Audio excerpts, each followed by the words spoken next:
My name is Scott, and welcome. How's it going? It's that time of day again. And we're doing another live stream all about, well, today it's this again. Yes, the Configurator. Still blue, but coming along well. Actually, since the last time I streamed, I haven't done much with it. I've been focusing on pull requests, new fixing up stuff, and merging bug fixes and all that kind of thing. So, yeah. Anyway, here it is, Saturday. A little late starting to stream today, but that's fine. Had a lot to do in terms of just general recovery from the week. Sitting around, turning my brain off. But now it's on, or soon will be on. So let's turn on the old lighted sign, which is set up to come on automatically in about, I don't know, an hour. Let's put it on candle mode. There we go. That's nice. All right, it's official. The stream starts when the sign starts. So yeah, I've got some of this I was up to. The other day I was doing the make two tabs thing, and those aren't synchronizing, so I've got to work on that bit today, where the other tab synchronizes with, when you've got two views on the same file. It may be that just had to do a restart. Nah, it's still out of phase, so I'm going to figure that out. I do believe I have everything here that I need to. I was going to also use, let's see, I should be pushing this up or not. No, never mind.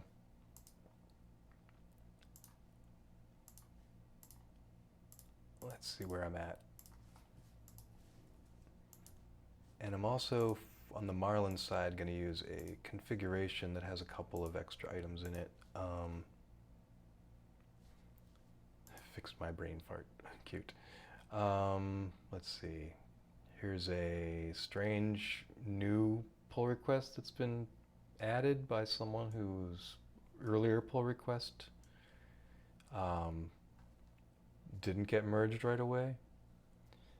But, I have weeks of pull requests that I have to get around to. Some of them are just, need more time for review.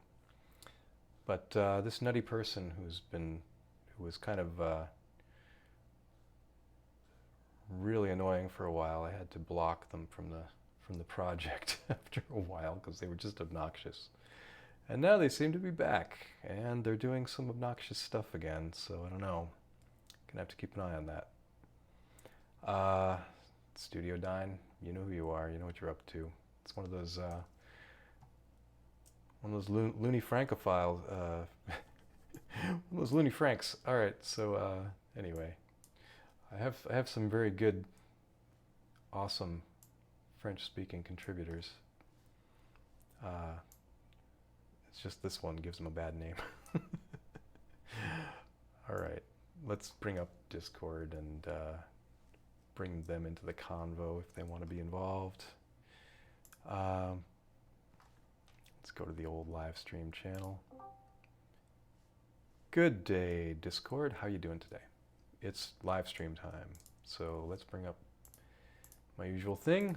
Double share the screen and hope it doesn't cause any issues with the network. I think we're good. All right, everything looks to be happy. I'm going to keep, let's see, OBS up. I don't think I need system preferences today. They want me to, I've got my computer in the beta program, so no, I'm not going to update to the beta today. Not even sure why I have myself in the beta program, frankly, on this machine. I guess if I was doing more Mac development, I would want to be. So I could test my app on the next version of Mac OS or whatever. All right, let's see. Preparation. We'll get all this in order. This is, it's Twitch, man. We do things very casually here. All right, let's turn off my stream info here. I just basically announce, hey, we're doing the thing. How is the Shaper project going? Well, that's a good question. How's your work going on it? I mean, this is an open source project. I'm waiting around for things to happen. I've been studying calculus so that I can better understand the maths. But in general, you know, it's not something I'm spending every minute on. I'm kind of hoping that someone with more expertise comes along and brings what they know to this, because you know, for me to be studying calculus at my, you know, here I am in my mid-50s studying calculus, to catch up with all the stuff that someone else already knows and understands. I mean, I suppose you could go and copy the code and try and, like, you know, shunt it in there, but, you know, it means breaking things, and then they sit there broken for a while, and I don't know. We'll see how it goes. I don't know. I think you might be asking the question just to be obnoxious. But that's fine. Hello, Patrick. How are you?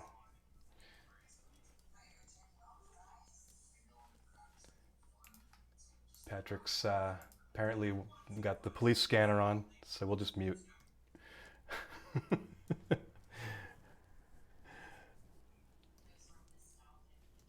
So anyhow, indeed. Let's see, so let's get back to VS Code, baby. We're going to be using this to do all the things. So let's open up Auto Build. And, oh, just to be on the safe side, I should make sure I'm using the dev version. So let's quit this sucker and quit this sucker. And we'll use the extension development variety here. There we go. Back to Auto Build. There we are. All right, so as you can see, it's been multiplying a little bit. We now have info view, which is in progress. We have schema.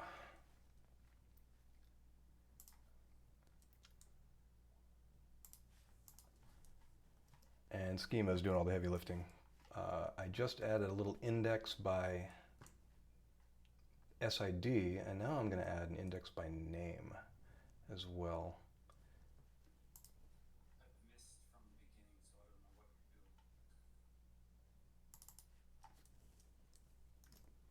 There we are, index. Let's see what we got.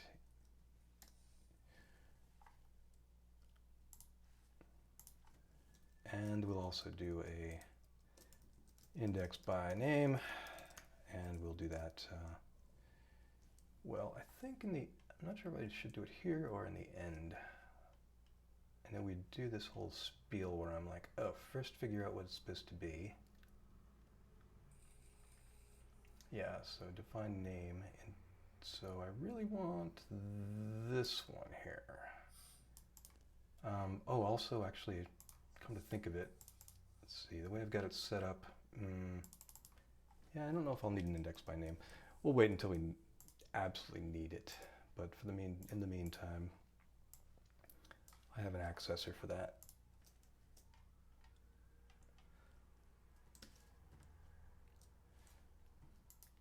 Carrying on, let's see.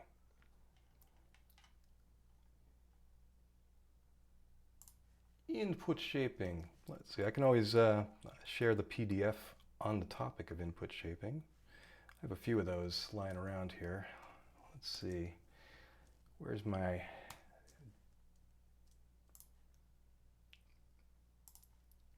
docs? There's this one. A limited preview filtered B-spline approach, which actually is closer to the S-curve acceleration. It's said to use less calculation, but still produce similarly good results to your input shaping methodologies. Of course, I know a little about matrix math, having worked with OpenGL, but you know, obviously I can't do it in my head. anyway, following this theory, it's pretty cool. And there is actually they don't include a C++ implementation or anything fun like that in here, which would be great. But one could, you know, tear it apart and probably come up with something. But this is actually the theory here does some of the math that we have here shows up in our S-curve acceleration stuff. So that's one approach that has been looked at. Then you've got your, let's see, where's that other one? I don't know if I have it on this particular machine. Might be on the laptop. But yeah, I've been reading up on the input shaping and in general. And let's see if that's what the name of the article was. Was that it? This one, input shaping control to produce residual vibration of a flexible beam. And then this US patent here on, as you can see, the combined impulse, it looks flat. But yeah, in general, this is a mess. But you can kind of gather from these little various clues in various places what the ultimate theory is. But here's one that's kind of cool: is the input shaping to reduce to its elemental aspect. Control algorithms based on input shaping are developed to suppress the residual vibration of a flexible beam, an underdamped system. So essentially, you know, the same as any machine. Of course, the theory on this is quite straightforward. It's that every machine or object is going to have its natural resonance, and regardless of the amplitude, the resonance frequency doesn't change. You may get some harmonics at depending on the energy you input, you might get different harmonics, but in general, there'll always be a dominant vibration, and as long as you suppress that dominant vibration, you tend to get rid of the harmonics as well. So yeah, there's a whole lot to it, but you know, what we have right now is, you know, in order to get those pulses into the system on Marlin, it's like, you basically would take the ramp that's being made and split it up into, like, you know, find a good timing points to split it up to create these extra impulses, you know, extra jumps, as it were, extra jerks, you might call them. And yeah, so it's basically like, if anybody wants to mess with that and just stick, you know, try and make the regular trapezoidal acceleration and deceleration ramps into something a little more jaggedy, with just the right timing to get rid of the frequency that's dominant in your machine, you know, I'd say go for it. And then show me what your results are. I'd be curious. I don't get as much time to experiment as I'd like due to general maintenance and keeping up with the Joneses. I have to really get this improved configuration and get the documentation stuff done. It's like, it's been years in the works, and I keep slacking off on it. And meanwhile, you know, the configuration just keeps getting bigger. More sub options and more crap. So it's like, you know how it is, trying to keep up with all that. So anyway, so a major part of that, of course, was breaking up the configuration into something schema-like. And of course, this is the proof of concept, is, you know, can we then utilize it to improve the whole situation? And we can. So overall, pretty cool.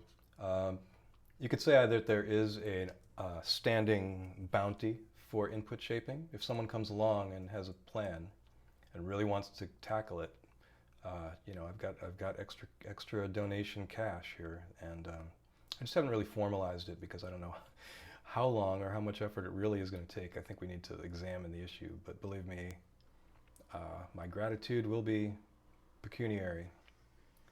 So jump on board if you have some ideas, and if we can make it happen, yeah, that'd be great. You know, it's just I have precious time is not mine to jump in and like just experiment with no real plan. You know, I could look at the math and it just makes my head spin. I could copy, you know, exactly the planner and you know, implementation of like stepping from, say, rep wrap or from clipper or something like that, and what do you end up with? Well, it would mean sacrificing some things until we got, you know, the thing totally rebuilt. You know, you could have something which is your basic stepper, but you know, where would the mixing extruder be, and all that other kind of stuff. You have to really, we'd have to re-implement all these special cases and all that as well. All right, so anyway, this whole mess. What's to be done? Moving on, let's just carry on with this part of the project today. And if you have any questions about this sort of thing, that's why we're here.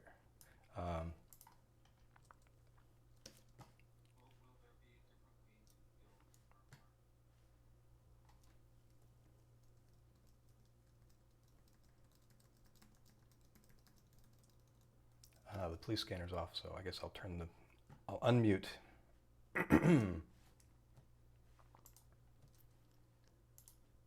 All right, you're unmuted so I can hear you if you happen to be in the Discord, folks. All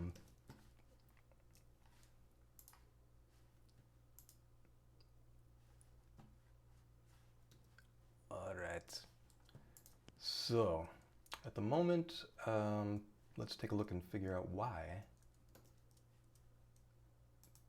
If I split the view, I don't get what I want. So let's see, starting with normal configuration. Actually, I should probably work in the simulator side of things. I have a simulator branch here. And I don't know if I have extra options there. Not particularly. All right. Info. Let's see, I should put test at the top as well. If I make a test section.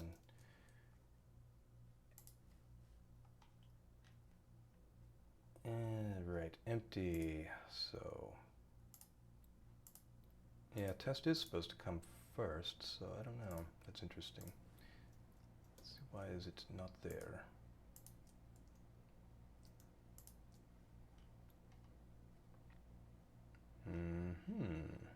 I suppose the items that I have are probably hidden. Let's take a look. Dist. No, it should be there. Define other file option. Should show up. Unless I'm not looking at the right one.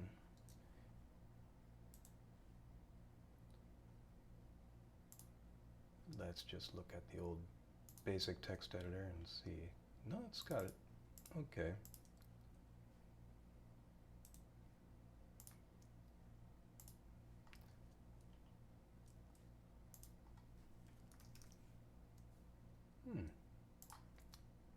Not entirely sure why that's not showing up. It's just being weird.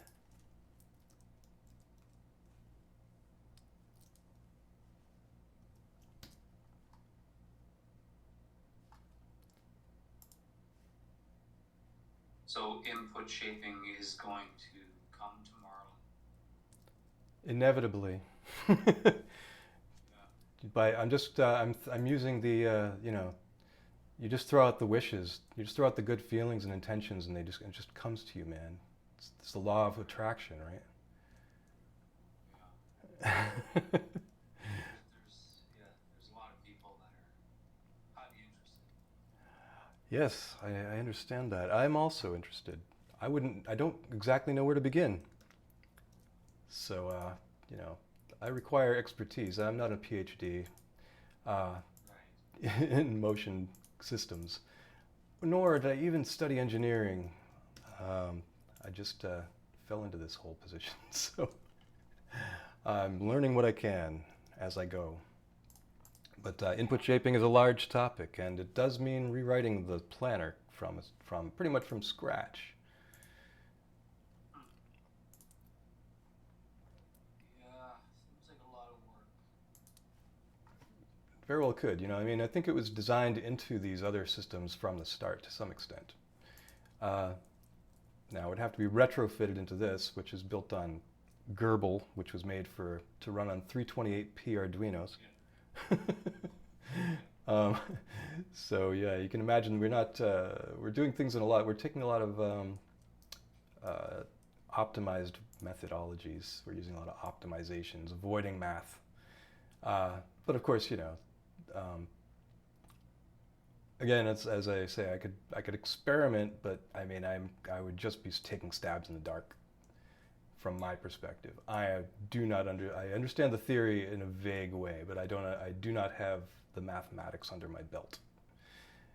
And and as much as I admire and love what I can see when I look at articles on this topic, I don't understand the mathematics. How did Clipper and RepRap get this feature? Well, I imagine that they designed it in from the beginning. Oh yeah, I've You never know, tried it. uh, I know lots of people that use it. yeah. Well, it's pretty cool. Now we have S-curve acceleration, which does a similar thing, but it doesn't take into account, doesn't specifically take resonances into account, but it does provide a more gentle change in speed, and that does reduce vibrations and does absorb some of the Yeah. those resonances. I've been using linear advance. So Right. S-curve with that. Yeah, that's different. That's just for extrusion, of course. Um, Yeah. it simply takes into account something, a pressure kind of concept. If It's a lot of retractions. you could say it treats the filament as a spring, as opposed to something which immediately responds. So it takes into account that delay in response and does somewhat of a good job. But again, it is also a little bit of a fudge. It doesn't perfectly model the physical system, it just approximates it. And you come up with a I have some factor. issues with it here and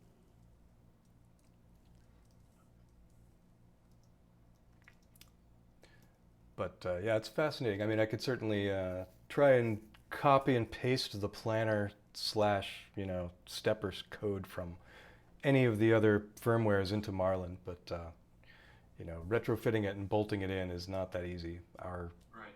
We also have this whole thing with setting laser power and other stuff that happens in blocks. We have synchronization blocks for changing position so that can happen in synchronization with the other steps. Like you don't want to just alter the position right away when you're in the middle of a motion, for example. So all that kind of stuff is added on. It's a very it's a very specific, customized kind of system. Now, So as for this is a full-time job for you, eh? oh yeah, yeah.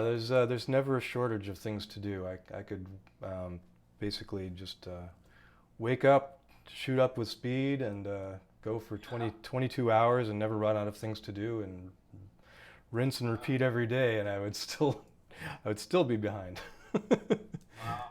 But hey, that's the great thing about open source. I don't have to do everything, but I do have to review everything.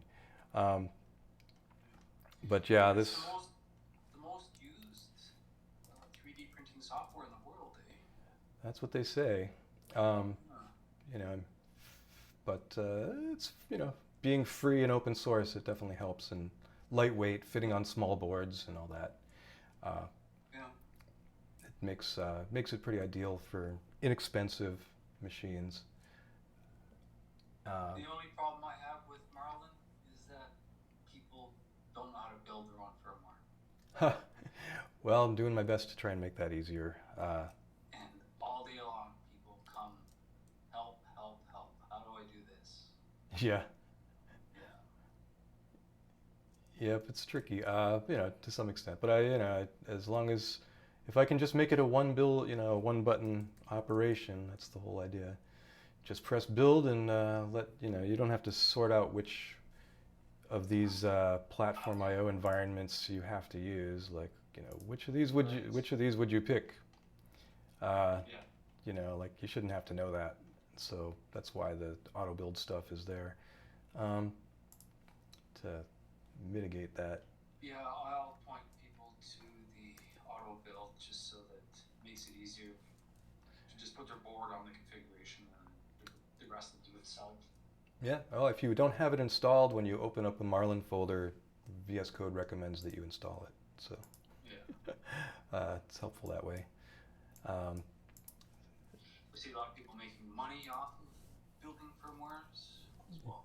Yeah, well, that's the glory of open source. It allows people to start new businesses and enterprises, and it's there to save them all the time and effort that it would take to build up all this bloody code. Now they can pick it up and go. It's the American dream, right? Or the human dream. I'm Canadian.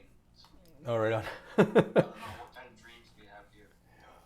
Stay warm. Stay warm. Don't freeze to death. Try not to get knocked down by a hockey player. It's summertime where I'm at now. All right. It's about to end soon. Oh yeah. It's going to be coming to an end here soon. We're in the height of summer, but the cicadas are quieting down. Right. We're going to have fall soon. Students are back. The town's filling up again. Oh yeah, nice. Here in Austin, Texas. I just ordered a ESP32 board. Oh, right on. To play with. Something to do. Right I on. just noticed some. What's that? That sounds cool. I like the ESP32 a lot. Yeah, I noticed there are guys on the Marlin Discord playing around with certain things. And then I'm also in the Luke's Discord, the ESP32 programmer guy there. Ah, yes. We just call him Luke GitHub. Luke GitHub. But yeah, he's cool. Yeah, he's a nice guy. Yeah, the ESP32 is interesting. There's so many boards that have like these cool extra features, and it's like would love to take advantage of, like the RP2040 that's in the Pico, the Raspberry Pi Pico. That particular chip has, it's got 2 cores, so it would be great. I've started on the HAL for it, but it doesn't have a lot of pins, and it's like I don't even know what displays I can interface it with and stuff. Probably serial displays are easy, but this board I got is a dual core, 240 megahertz. Right on. Each chip and 8 steppers. It's an ESP32. It's a Panda. Oh yeah. Yeah, we get a lot of these pandas popping up now. This here is some kind of Panda Pi 3D. But yeah, this particular one is pretty nice. Just add Raspberry Pi, or or even the I think the little credit card size board works with this too. The little what is that called? The programmer board or whatever. But yeah. So yeah, that's pretty neat. And it's got these little barnacles on the back, which is kind of cool. I don't know what that's all. But yeah, these are it's pretty neat. I guess they look to me like voltage regulators actually.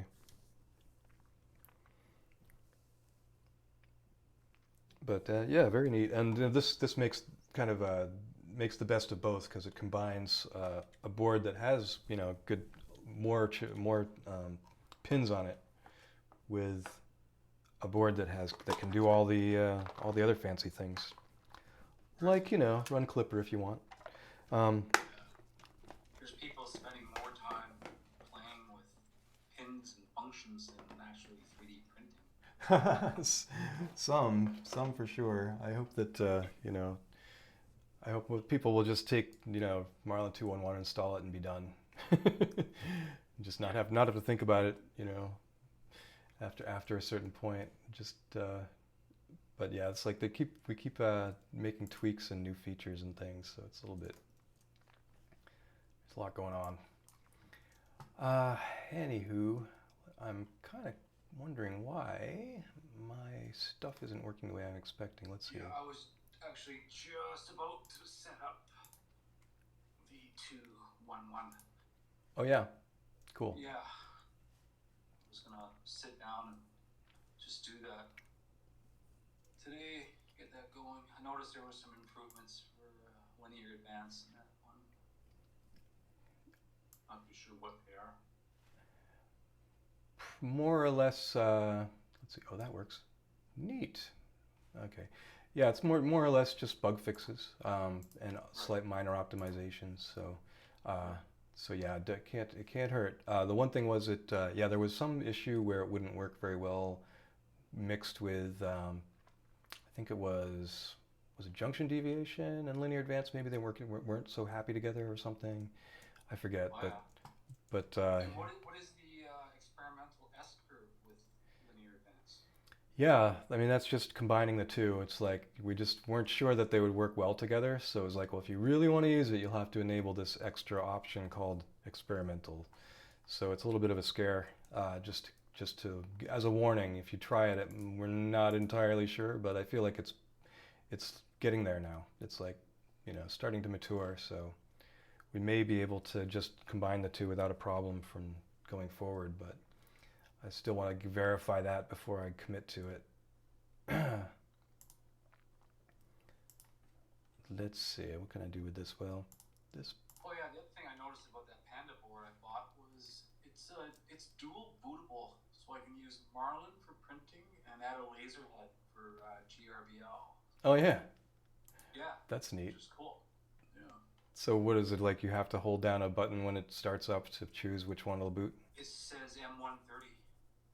Oh, okay. So So it's you back can. and forth. Oh, that's wild. Yeah. That's interesting. So it's actually got both running at the same time or something?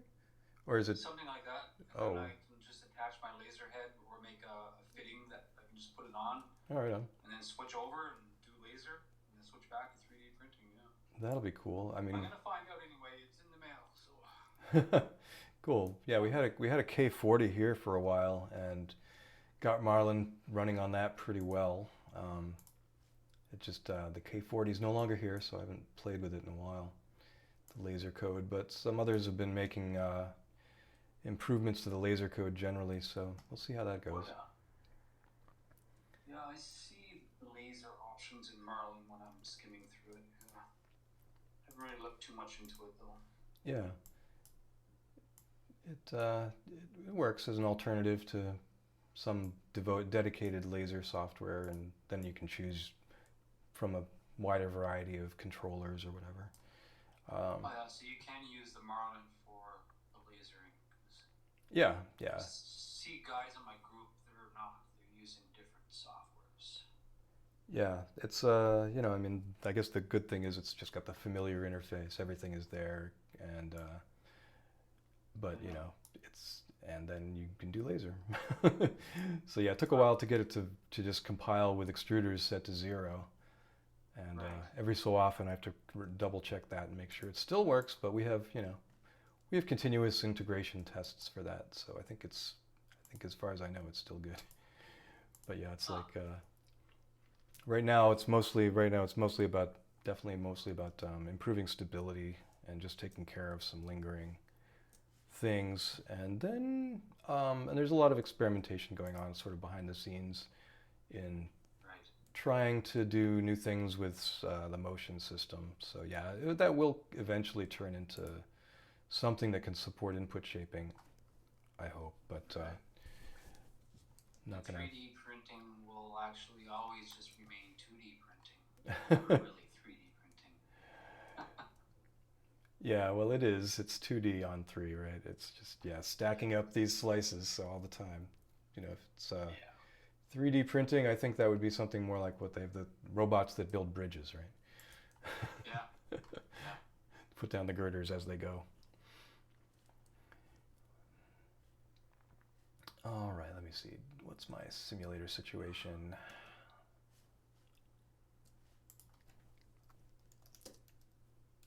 Yeah.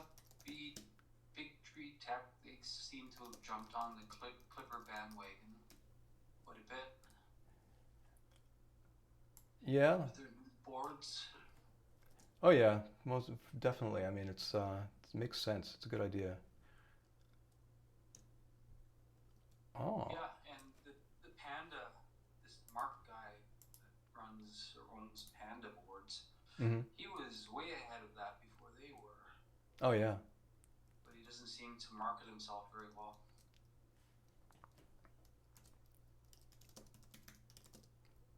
Let's see. Let me take a quick peek at like what the Clipper source code looks like, real quick. Let's see. This is the documentation, of course. I just want to find releases. Let's take a look. The latest is called 0.10, so they're still consider themselves to be a 0 point, so it's still in a development phase, you could say. Of course, if we were honest, we'd have a big 0 in front of Marlin too for all these years. Everything always is. Right? It's endless development. Yeah. So here it is, support for input shaping as of October One of the 20th, guys in my 2020. group put Clipper on one of his printers, and now he has Clipper running on every printer. Right on. Yeah, he really liked it. That's cool. Yeah, it's pretty neat. Neat system. So yeah, they had, I guess, input shaping came in 090 and 2020 October, and then and along with pressure advance as well. So that's cool. Yeah. And what else we got? Clipper website includes now uses the MK Docs infrastructure. I might try that myself. Let's see, and read Clipper code on GitHub. There we go. Let's go over and just peek at the code. And what kind of branches we got? Master, GitHub pages for the website, etc., etc. Cool. Let's take a peek at the source code. Let's see, simulator. Cool. Got to have a simulator. Let's see, @sam, AVR, generic. Well, they've got some stuff going on for AVR. That's cool. PGM, of course. You got to have your program string handling. Readp, interesting. I'd like to see how different projects handle this kind of stuff. Neat. Let's take a look at the motion. Let's see what we got. Kconfig. Are you a Linux user?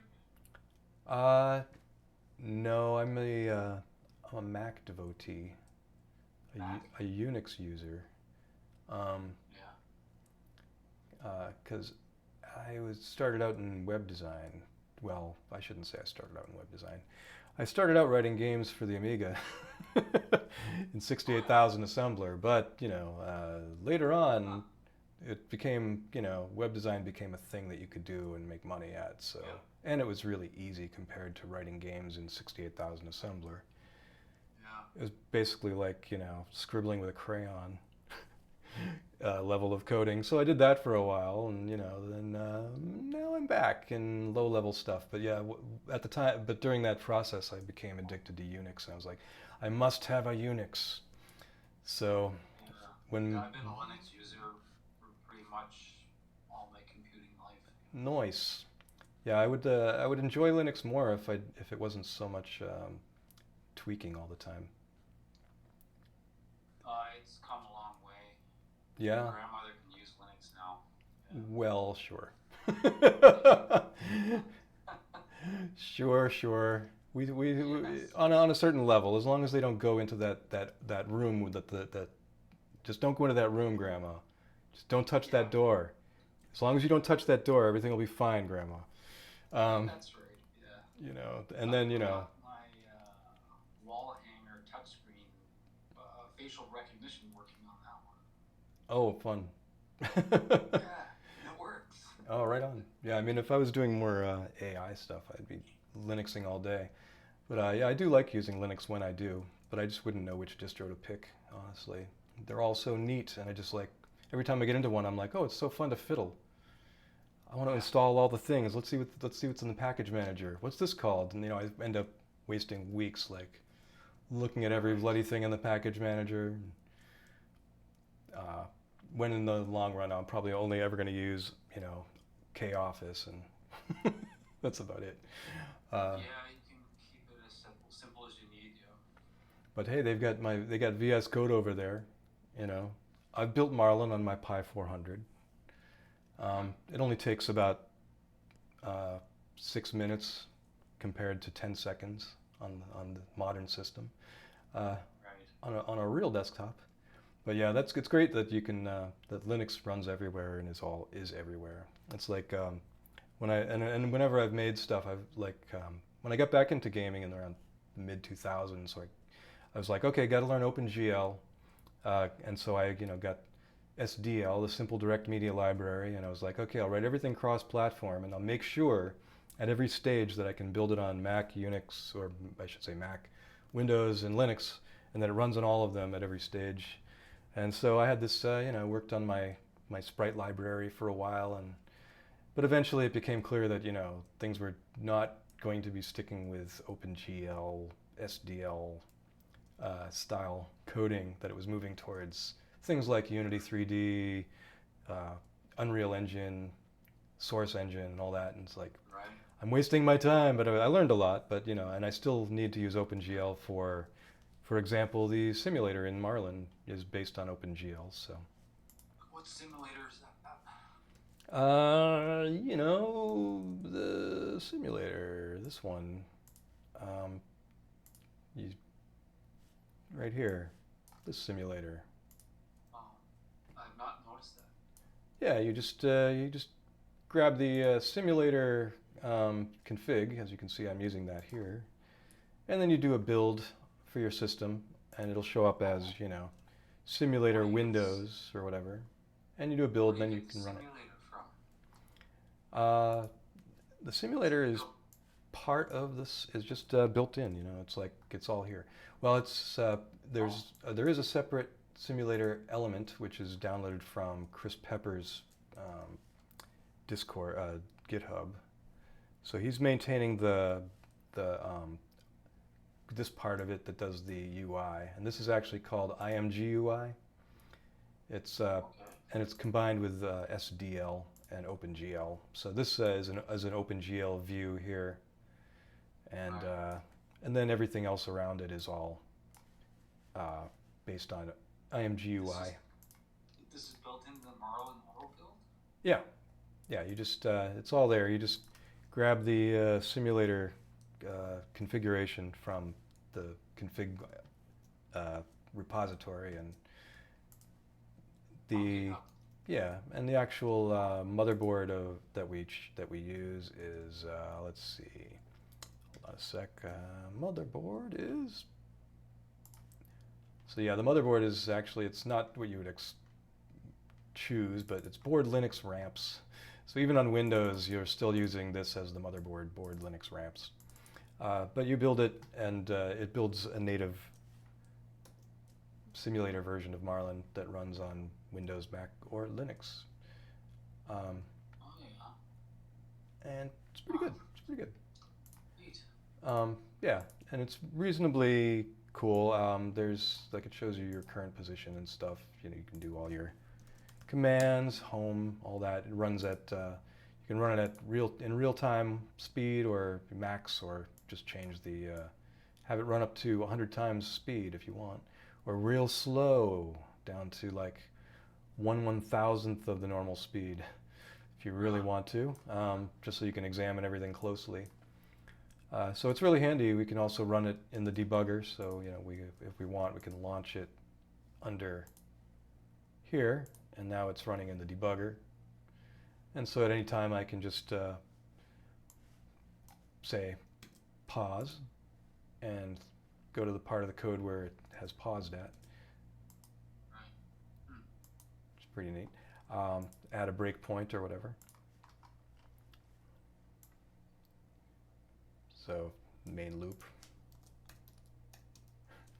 So let's put a breakpoint, here. There you go.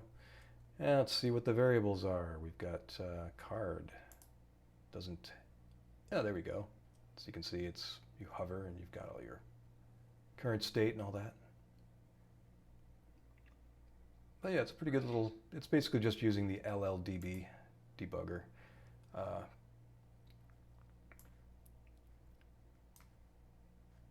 And yeah, that's all set up in this thing called launch.json. You just set up which debugger you like and tell it where your simulator is, and it'll just debug it. So pretty handy to catch things.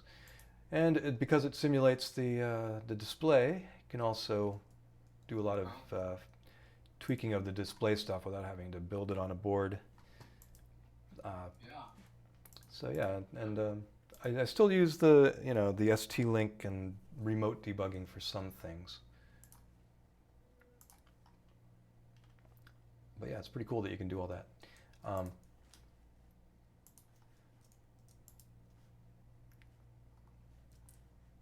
So what did I call this option, and am I using the right one? Let's make sure I've got the right folder here. I believe I do.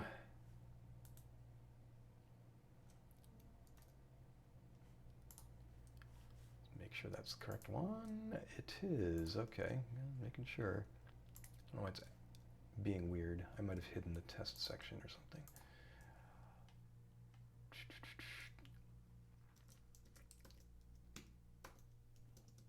Yeah, I found myself not liking the modern screens. Yeah. The touch TFTs. Oh yeah. I keep myself to the 128/64. Right on. Let's see. Yeah, I definitely prefer the I like the color ones, like the where we can control them and put what we want on the screen, but I don't like serial controllers that much. They're so limited, and yeah, the graphical ones are all right, but we like the BQBX has this enormous screen, and we haven't made the best use of it. I'm like, we need fonts that are like this big, so we can just, but I don't know if it has fonts like that size on it. I haven't really dived into it yet. Here we go. Let's see. Oh, I've got to put custom in here. Cut that out. What are you doing? There we go. Custom. That has to come first. And interesting. All right. Okay.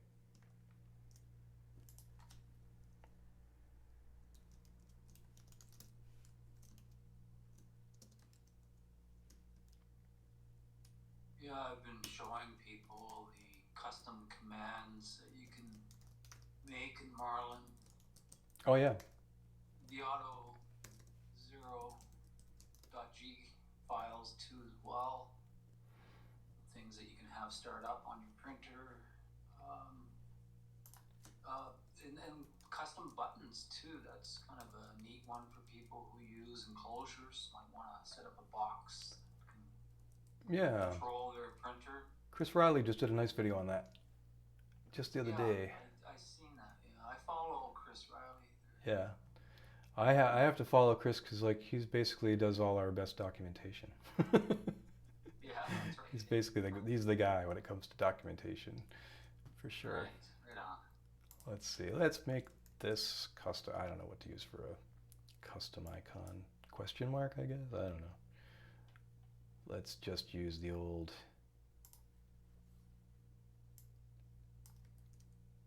question mark emoji.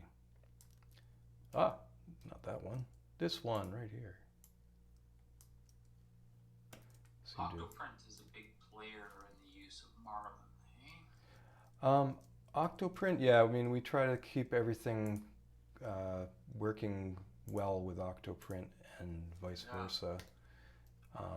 It's a great choice. I mean, there's also, like Marlin does have a built-in web UI if you have an ESP32, but if you don't have an ESP32, you're kind of like, Octoprint is your next best option.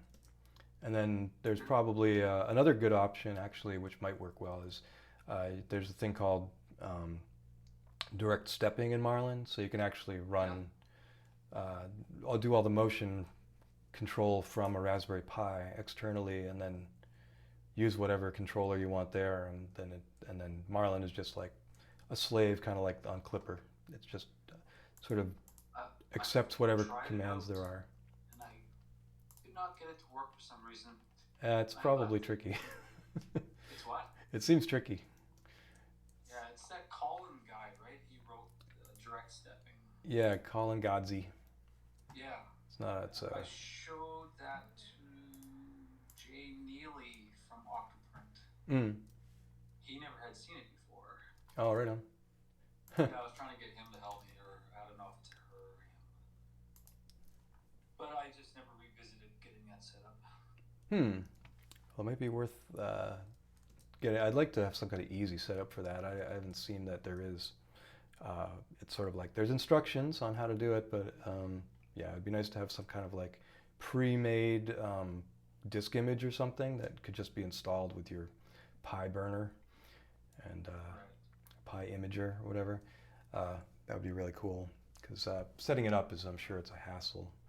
So always glad to see like pre-built stuff. Like who knows, maybe someone could make a pre-built version of Marlin Simulator that you could download on apt-get or something. I don't know if we could ever get this kind of thing into apt, but the people that I have to deal with, or that I do deal with on a daily basis, trying to help, their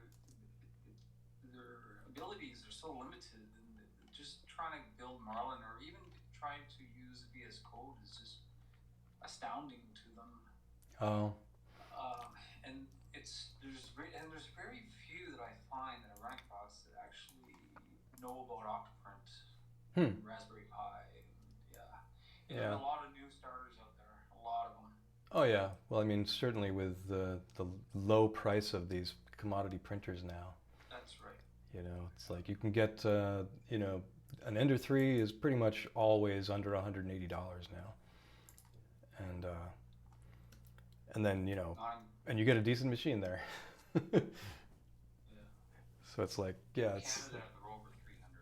Oh wow, yeah. Yeah. That's the cheapest printer you can that's buy here. just because of the duty. I don't know. Everything's expensive here, man. Yeah. Everything. Well, it's, you know, you have to dog sled everything in, so that slows things down. There's a part of Canada that never sees snow. Oh, I'm sure. It's the Canadian desert. Yeah. Basically. I think there's a part of Canada that never sees nature at all. It's called the tar sands of Canada. Yeah, I've worked there, yeah. Oh my God, yeah. Yeah, I've worked up there. Pretty, if you want to just work yourself to the bone and never stop working, that's where you go. I did 3.5 years there and got out. Yeah. It's good that you did. all oil. Oh yeah. Yeah, I can't even imagine. I mean, it's the Yukon, right? It's the frontier is forever. Yeah. I'm a human 3D printer by trade. I spray out liquid plastic. Oh right. Foam.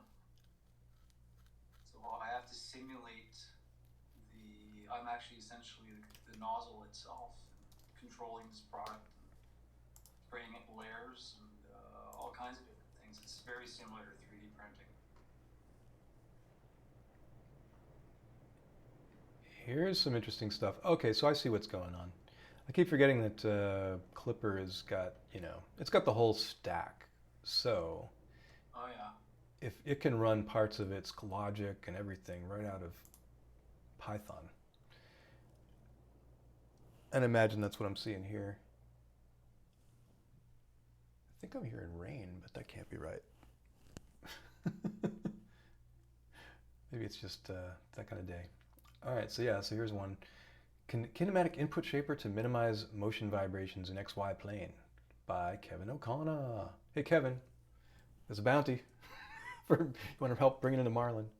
I know Clipper is your jam, but you ever talk to him at all? no, I haven't really talked to Kevin. No? Nope. I haven't talked to Dmitry Budigin either. Budigin. I believe in you, Dmitry.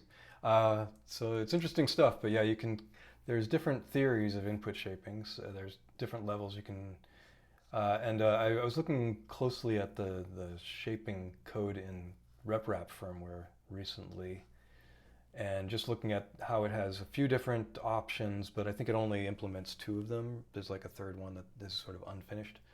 But basically, they just, it gets more and more parameters as it gets more complicated. And so there's a couple different versions, one with like 2 shaping parameters, another one with 3 shaping parameters, and another one with more. But yeah, I mean, I could certainly read this and try and grok it to some extent. I mean, I get the general gist. I mean, if all you want to do is just insert pulses, I mean, first you need to know your system. How am I going to get those pulses in there? Where do they come from? What kind of motion system do I have that allows me to do this? What is a linear motion anyway? You can always think of in Marlin, a linear motion is just, well, when you're not using S-curve, any kind of acceleration is linear, or deceleration is linear. It has a regular slope. And so it's a first order derivative now, as I understand. As I understand calculus in this very limited way, that implies a first order derivative kind of thing. Very simple, very basic. Now, the thing is, we split up moves for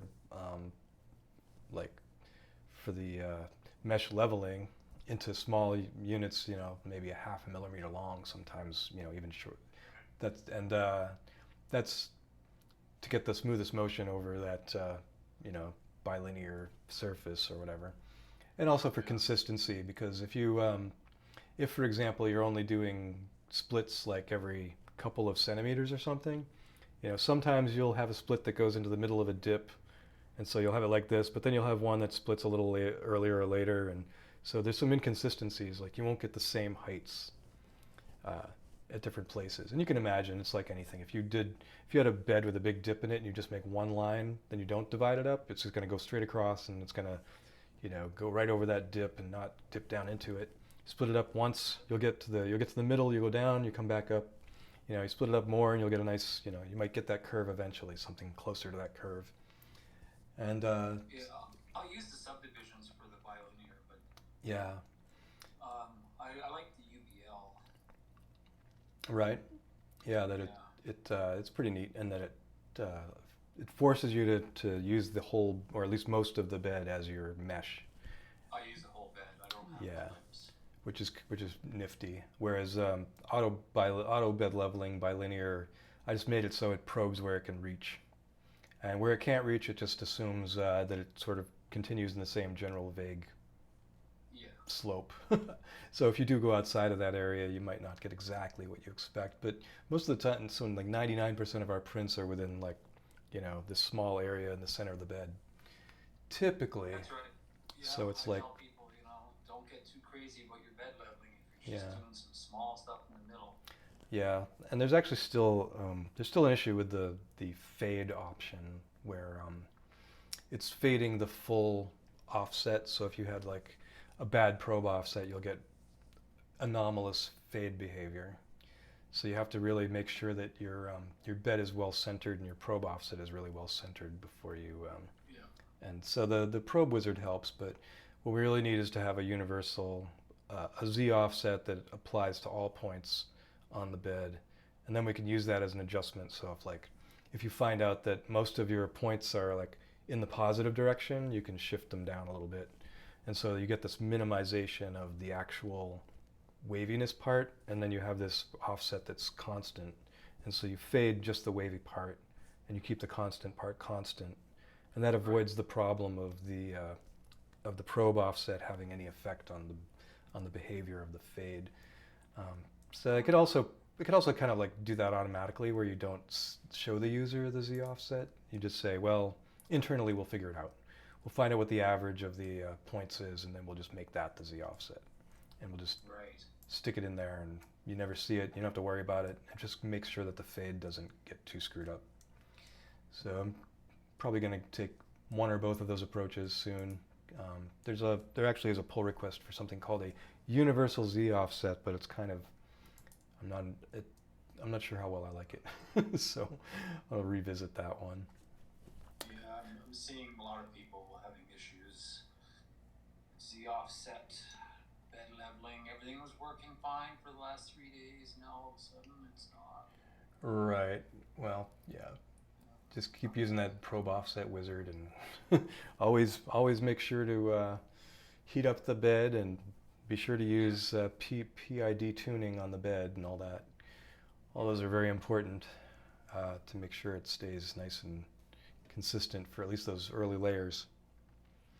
I don't trust the offset wizard. I just do it by hand. Yeah, it seemed better. It seems better to me lately. I had just use the terminal. It's pretty easy. Yeah.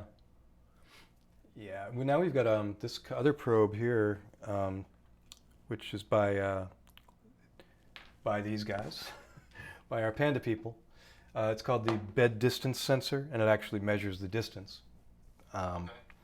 between the probe and the bed. So it actually returns a distance value, and then so that's a pretty neat thing. And so it doesn't ever have to actually do any raise or lower. It just goes.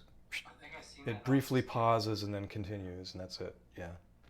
So it's very fast. It just so you could do a 16 by 16 mesh, and it would be like pretty much as fast as a 5 by 5 mesh, I would say.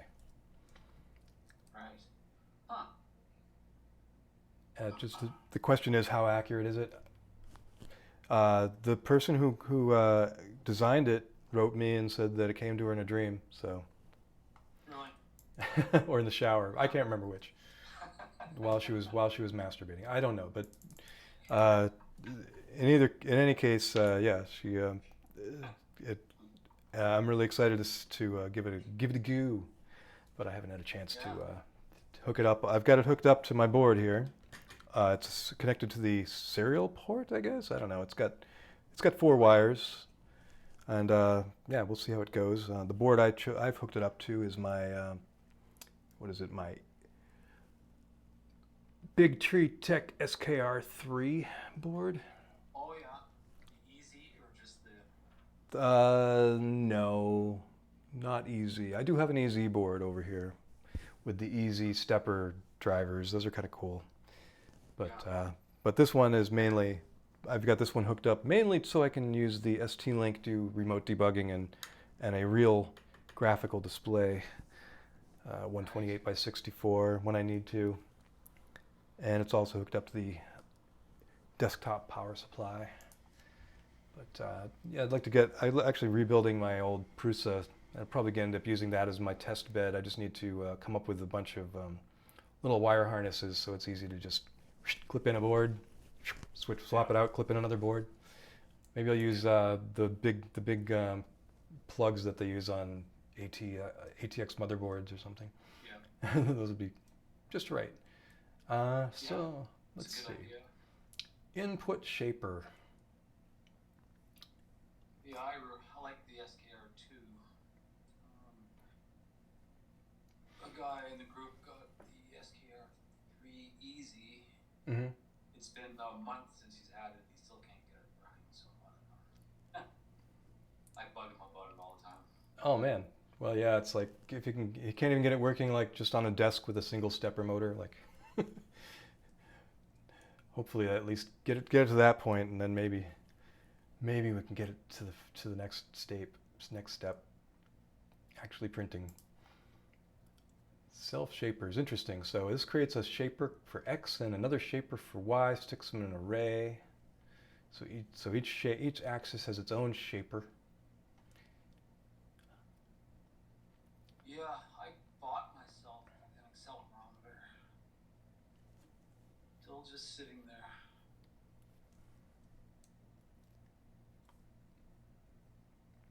Register command set input shaper. Interesting. Get shapers. Yeah, I mean the design behind Clipper looks interesting. It's got good stuff going on. Things have been formalized well.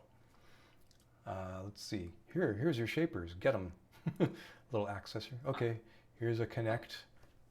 Apparently, whatever type of thing this is, an input shaper, it connect. It has a connect. And it takes a self. Oh yeah. And it takes in a knit. Okay, so yeah. I've also been just really recently getting familiar with Python. I'm late to the game when it comes to Python. Right. So it's kind of, but I'm really liking it though. As a language, it's certainly quick to prototype in. I just like zipped through a bunch of stuff recently. Of course, I had a lot of help from GitHub Copilot as well. So I was kind of having a little romance with both GitHub Copilot and Python at the same time. It's hard for me to separate the two now. Let's see, we got something called an FFI.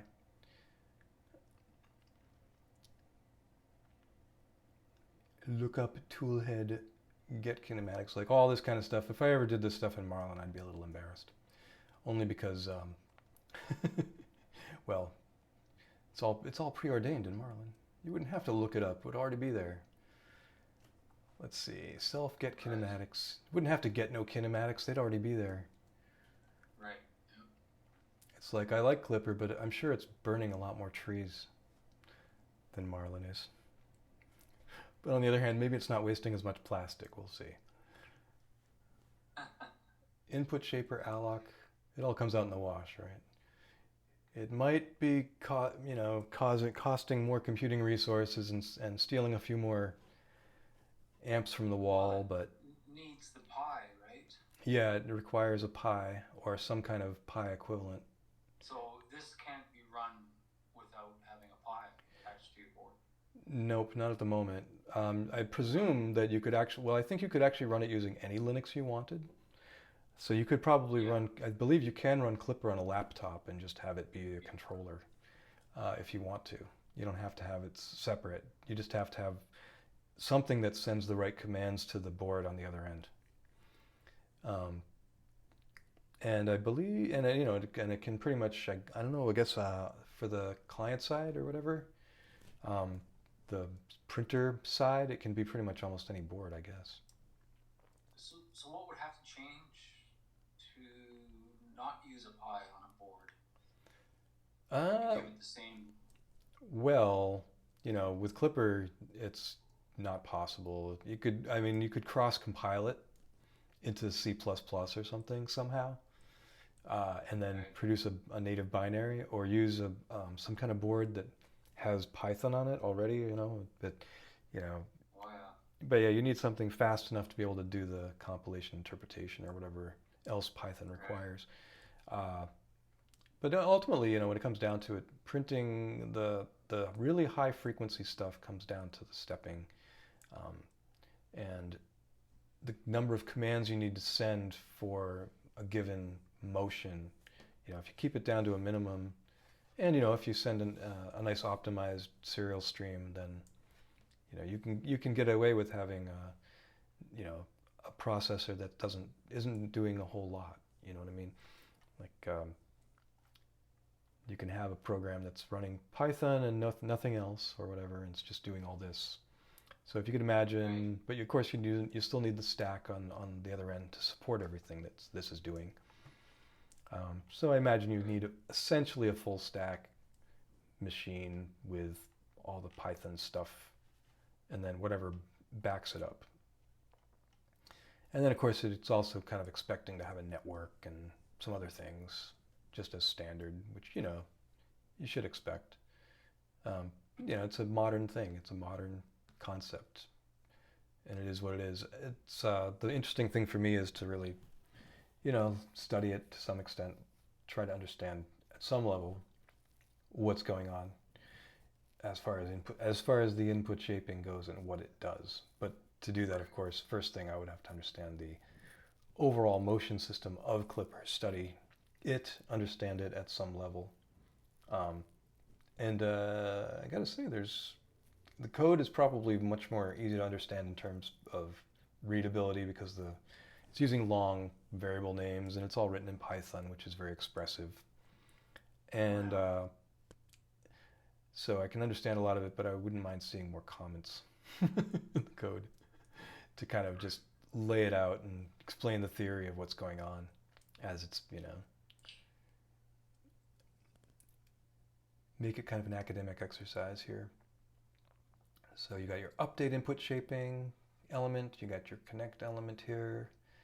I'm assuming things with underscores are kind of internally used by other things. So if you've got disable or enable, it's going to call update with the underscore on the front. So, do you have some kind of pressure to get this working in Marlin? No, No. not really. I mean, I was just curious. if the world abandons Marlin because it doesn't have input shaping, I'd be very surprised. The thing is, it produces very good results. But yes, you do have to do something about vibration, one way or another. And yeah, the pressure to get this in there is really one of, it's the number of Clipper bros who keep popping up on every forum that I run going, hey, you should switch to Clipper. Oh, you don't like this? Switch to Clipper. Well, why are you still using Marlin? Switch to, what the hell?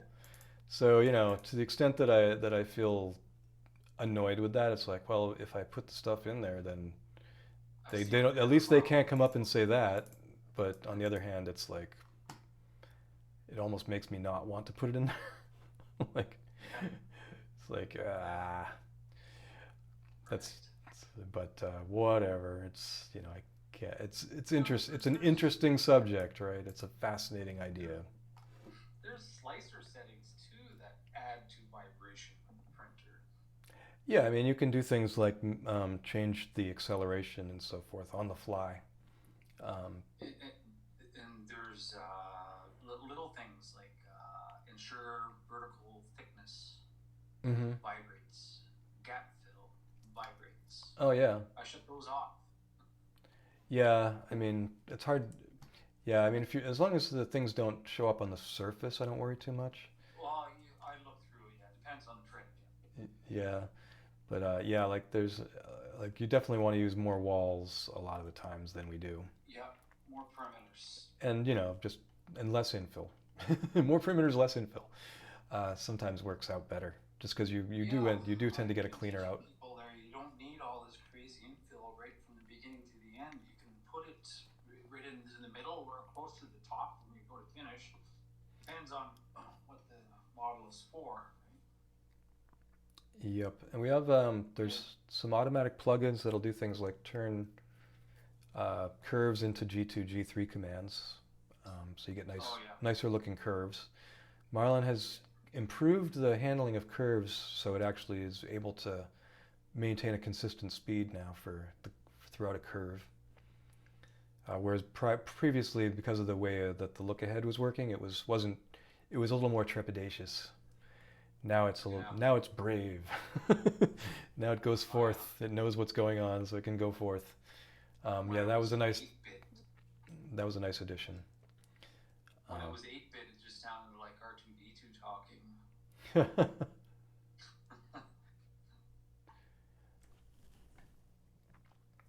So just kind of peeking at this, so there's something called, this is the axis input shaper, which pertains to a single axis. It returns itself, it returns an A, and it returns its T. So N, A, and T are the shaper, I guess. So we've got some parameters, .A, .T, and .N. I assume that A maybe refers to no, it does have a .axis separately, so interesting. It also has some params, so it's got input shaper params going on. Interesting, here they are.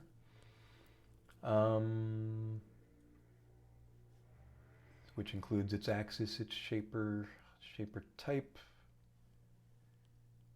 Interesting. Unsupported shaper type, buddy. So yeah, I guess MZV is the default or something. Fascinating. Have you tried any experiment yourself with the input shaping at all? No, that would require me to have time to experiment. Oh yeah, I guess. Which I just don't. I would love to have the luxury, but then everything would fall behind like it usually does. I went away for a few days to work on this configuration stuff, and 20 freaking pull requests piled up all pertaining to things which are piling on and not necessarily improving what's already there. Piling more and more and more and more onto this pile, which I'm not always thrilled about. But hey, you know, gotta accept the piling on. Of course, it's part of the deal. And you know, I occasionally try to keep things up to date.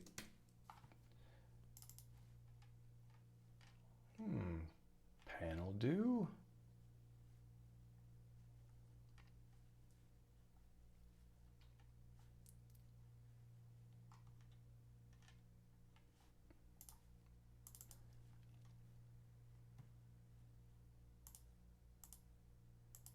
LS-JSON.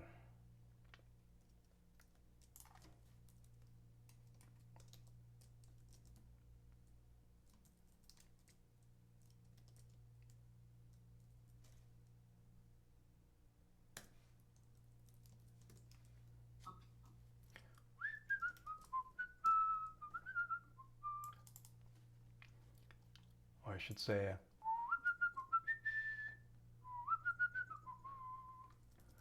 The Great White North. that's right. Cool, cool, cool, cool, cool, cool, cool. Yeah, of course. Bob and Dave, they're the Canadian Saints, baby. Yeah, that's old. Strange brew.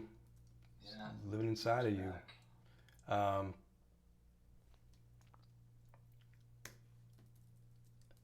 Oh yeah. Print counter. Doesn't work on a simulated EEPROM.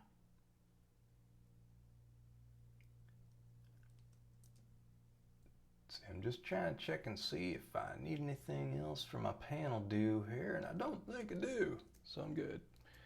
Sometimes these git merges are a little confusing. They're like, well, this is what the file looked like, so we're going to assume you want to review that. But do I really? Let's see what happened here. Panel do.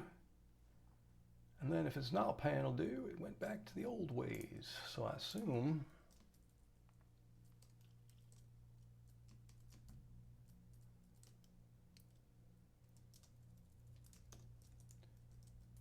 Yeah, that's certainly a lot to keep in your head to stay in the game, eh? Yeah, I mean, I now know just enough about every little sliver of Marlin to be dangerous. Right. Not enough to be, I don't know, I guess I could say I have semi-deep knowledge, but let's see, what's going on here? FLT, and then what happens? So, Yeah. So what's the inevitable end goal? Right, exactly. There is none. You know, it's just endless. What's the end goal of the universe? Yeah. It's the same as that. Right. It's to teach us a lesson. You want to exist? I'll show you. I'll show you how much you like that. If you want to exist, I'll tell you. I'll show you. You don't really want to exist, do you? I mean, it's mostly good, but then it usually has a terrible ending. Eventually, one day, something's gonna really drastically change, like all things do. Right. Some breakthrough will happen somehow, some way, with something. Well,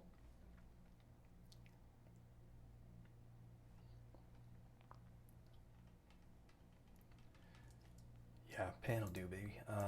That's my oldest pull request still sitting around. And these haven't happened. There's another one. When are you guys going to have everything that RepRap firmware has? When are you going to be able to turn in your, you know, machine into a Delta without having to recompile? Right. I want to be able to take my board and put it into a Delta and not have to recompile. That would be great. I don't know. I've heard a rumor that people do compile RepRap firmware, and they occasionally even upgrade their boards to new versions of RepRap firmware. and they pull out their hair when they do it. So I'm not going to say Marlin is the worst of the worst. Right. It's, it's not that bad. As things are tricky, but not that tricky. Did I actually rebase that perfectly well? Let's see. Sure enough, okay. No, I have no problems with pulling out some nice prints, so long as I spend some time in the slicer to make sure everything is good. Yeah. Right. I get things done pretty quick. Yeah, that's, in a way, it would be nice to make the slicer part of the whole thing, just like you just take a model and maybe that's the inevitable idea behind Clipper, is to get everything on one, everything you need from slicing to even the modeling part, all on one system, and then you can do it all on your printer, and then Right. then you don't have to worry about this slicing stuff. It's like you want. Well, I like it. I can go through a model, I can change it all up, and bring a 10-hour print down to that time with a lot of tweaks and removing things that don't need to be done. It's not just a push a few buttons and hit print. I mean, there's things you need to go through. Yeah. It's true. You have to make some important choices. It's like every part is different. You can't just say, this model I'm printing of Hellboy is going to come out just great, and then this thing I'm printing to hold up a shelf is also going to print just great. Yeah. There's different settings for those, usually. There's all these tools in the slicer. I try to teach as many as I can to the group, but they're so bombarded with, how do I get Marlin Firmware to work on my printer? Than the slicing part. So I do a lot of hand bolting. Yeah, just because I feel sorry for people that they spent this money and they've watched videos, they've upgraded already before they even know how to use their printer. And so I help out with all those people just to get them on track, at least somewhat. I'm sorry, so sorry. Then how it goes? It's the Canadian version. Don't go away, sorry. Let's see. Let's see here. What else we got? Got me in the mood to rebase a few old pull requests just to make sure they're all up to date. The others I have to merge, which is never fun. I can always rebase my own though. Let's do that. So it's a constant job, eh? Well, if I could just get these, the more things that you knock down, the better off you are, right? Like, Yeah. if you're ever playing a shooter, it's like you gotta spend all you gotta remember, just get that guy. Just spend all your energy on that guy before you go to that guy, because then you'll have one less guy to deal with. If you do this and then that, you're still getting fired at by two guys. You got, it's going to take you twice as much time to get rid of at least one of them.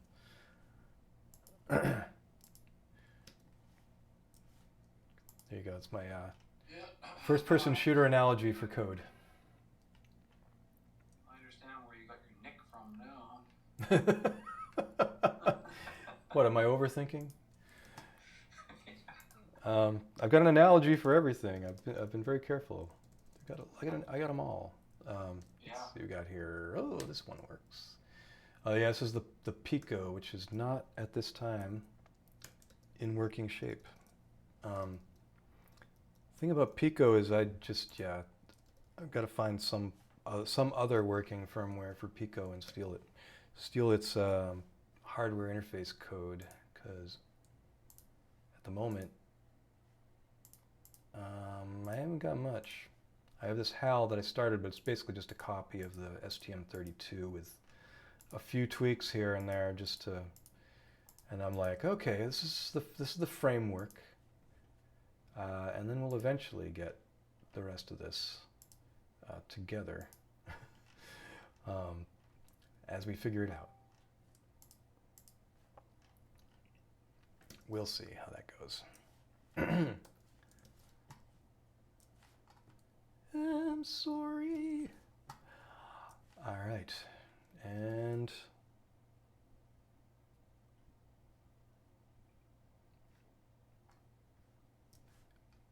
well, any left? Oh, fan class. I guess I should probably finish that too at some point.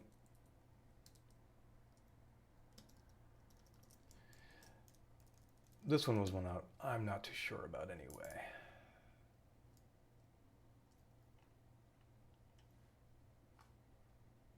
Head, fan class. All right. Something new happened here.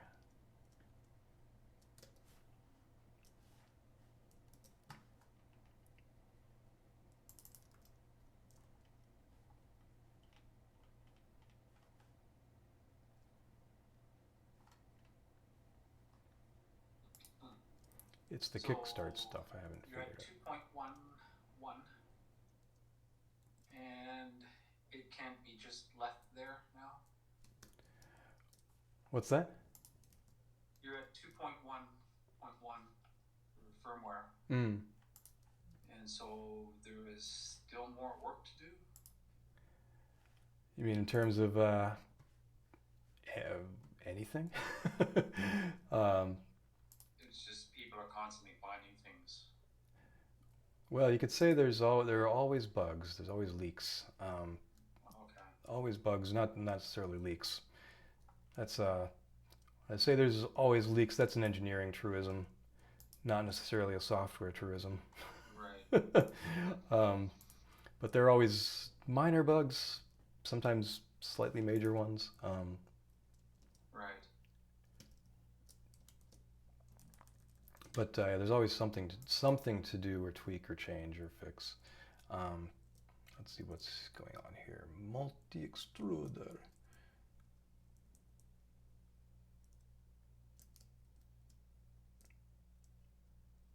That's a good thing about software. There is always stuff to be done. You never run out of the fun. If you're really into everything's expanding always. yeah. Well, that'll have to do.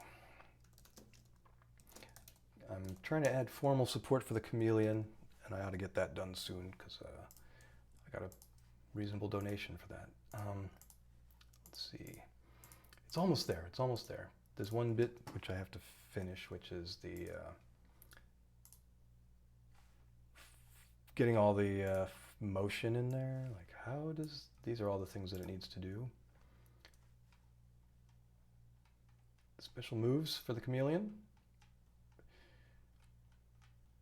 And yeah, I gotta turn this into all these ideas here into something formal in the code. Essentially a more complex tool changer motion thing.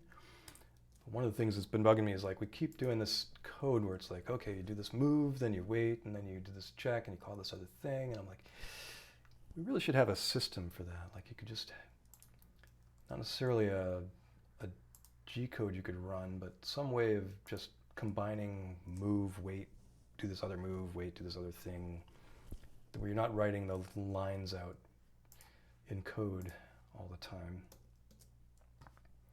So it got me thinking. But something like a ramming sequence, but for general motion. And we'll see how that goes, but it's an idea right now. It's just a concept. But like anything, the more you abstract it, the more you end up doing things like needing to allocate memory and build things at runtime. And yes, my string helper, that's next.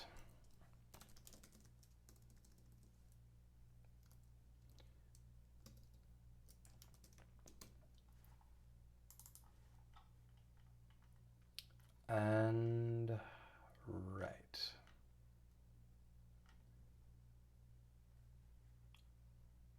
Well, why is this here?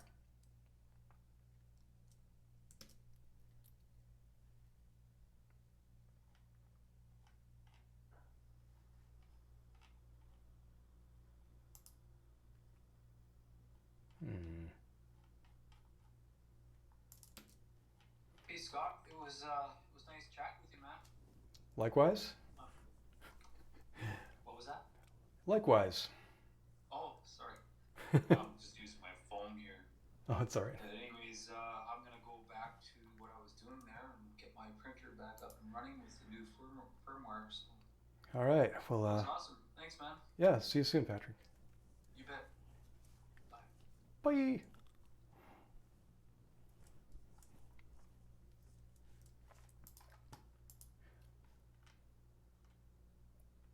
Add date version to config. Well, I should look and see what that actually is doing. What did I do there? I see what I did there.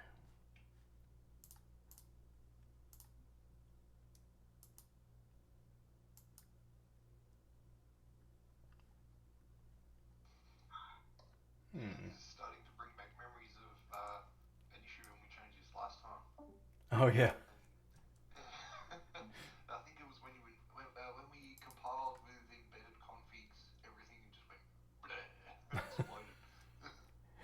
Well, let's hope that doesn't happen too badly here. But I think I'll just take this one, undo the commit and stash it, then do my rebase and see if I do a better job here. Sure, no problem. This is the fun part. Then bring back my stuff. All the guys doing machine learning and a whole heap of stuff that is way over my head. And I'm still at the Git level of if I have a conflict, I'll wipe everything out, clone it again, do the bit, and then submit it again. Right. It's like my skill set in Git is really not that good. Yeah, my favorite trick is to just do like, I figure out what the last real commit was and I just git reset to it and rebuild my commits. It's like, okay. Yeah, that sounds a little bit more advanced than my level of skill. Yeah. It's funny, like the more and more I get into stuff, the more and more I feel like I'm on the left side of that bell curve. Yeah, I hear you there. I hear that. Yeah, we're doing embedded stuff at the moment. We did a health machine that does IR and biometrics and all that kind of stuff, and yeah, I felt like I was behind the 8 ball trying to understand what half the guys in my team were doing for that. And now we're doing bag drops for airports and using machine learning to recognize different types of bags and features and stuff like that. Oh my god. And I feel like I'm on the left side of the bell curve with that as well. Yeah. But, I just spent a week up in Mackay up in Queensland where it's very very warm, very sunny. Like your average day would be 22, 23 degrees, plus or minus 2. Right. And then come back to Melbourne where I live and get out of the plane, it's like 12 degrees. Same country, different state. Yeah. Totally different weather. Yeah, it's pretty amazing. It's just all it takes is being on the opposite side of a hill or something sometimes. Yeah. It's like we have it's like crossing over the Cascades in Oregon or whatever. It's like on one side you've got this desert and on the other side you've got this like glorious forest of, looks like a garden, looks like the Garden of Eden over there. And all it is like a couple miles of hills. Yeah, we've got a great dividing range that goes up from Victoria. It's probably maybe 50 kilometres north of the Melbourne city. And that range goes all the way up past Sydney, so through New South Wales into Queensland. And so you probably don't know, I used to do flying a long time ago as well.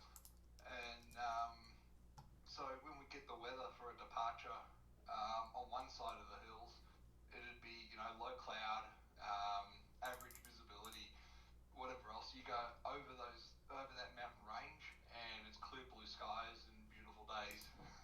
Hmm. So That's nice. always an interesting one. Yeah. But like this trip to Mackay, you know, we talk about the simple problems in engineering. I went up there and 90% of my job was to refit the IR filters on the cameras that had shifted off in shipping. Oof. So there's 12 cameras per lane, 8 lanes of these things, Mm. and yeah, re-engage the IR filter, put it all back together again. Wow. So on the annoying scale. Yeah. But still, it was nice to get away for a week and, you know, No the doubt. whole sort of company paid everything. So I can't really complain. Yeah, really. Seriously, if someone needs 3D printer help in Belize, I'm happy to go. Exactly. Yeah, send me over. Interestingly enough, like the prototype stuff that we did for like a lot of the camera mounts were done on just generic 3D printer. But the mounts ended up getting so complicated that I think they now use that I don't know what it's called, but it's like the powder with a laser, so that they basically blow the powder around and then use the laser to set it. Right on. Sintering, I guess. Could be, I'm not sure. But god damn, those parts are strong. Yeah, I imagine. Especially if there's a post-curing process. You put them in an oven and basically bake them like clay as Could well. be. I honestly have no idea how they're made, but they've got like 2 S-bends in one of the parts to give it some flex.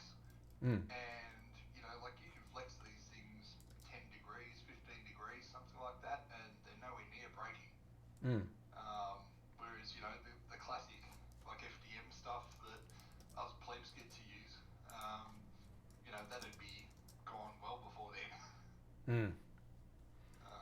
But I think even the shapes just became too complex to 3D print without metric tons of support. So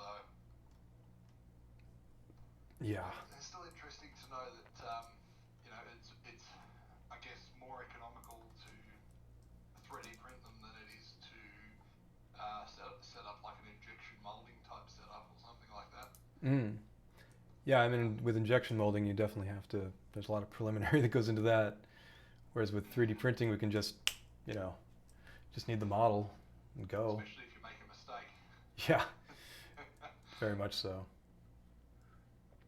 Let's see, what am I doing here? I just had to double check my stuff to make sure it was doing something. Let's see. Oh, I see. I did check for at, and I already took care of that. I'm using map, and that's clearly old, yeah, because I figured out that you can't just use strip, you have to use strip. So yeah, that's all out of date. Nothing new here. I thought maybe I had something special going on, but no. That's done. I still need to get around to teaching myself Python one day. Yeah, I'm just getting used to it now myself. It's pretty neat. I got a copy of Fani, just, you know, so, you know, it's a little standalone app where you can run Python scripts. But also, of course, one of the things that I did find useful to do was in Marlin, there's a bunch of scripts that it comes with that are meant to be run as part of the build. And I was like, well, I just found out you can just turn them into scripts that will run by themselves, and then I can use them for other things. So I have like there's one in here called I think it's I want to say is it config no something configuration.py, for example. Like I just stuck some stuff at the bottom so that here it is. If name equals main, then it's running on its own. So I can just have it do something different when I'm running it on its own versus when it runs as part of a build. So yeah, when it's in a build, it does this, otherwise it does this, and then... But generally speaking, I mean, the language itself is super simple. It's just I mean, I'm usually fine when I look at someone else's stuff. That, yeah. the ideas are there, and I can sort of read what's happening and then figure out how to change that. Yep. But start from scratch, nah. Yeah. The way I wanted to learn it was starting out with, you know, Pygame or something like that, and just, you know, make some simple Pygame stuff and have fun with it at first, and then, you know, do it that way. It's always more fun to make a project when at the end of it you have some kind of game to play. But also, then I was also looking at TK-Inter, because it's fairly easy to build interfaces using TK-Inter. So I don't know if I have it here, but no. Yeah, I think one of the things work the guys used was, I think it was pretty much the same.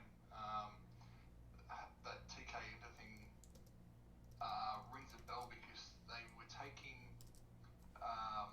so sorry, for this to make sense, I need to do a little bit of background.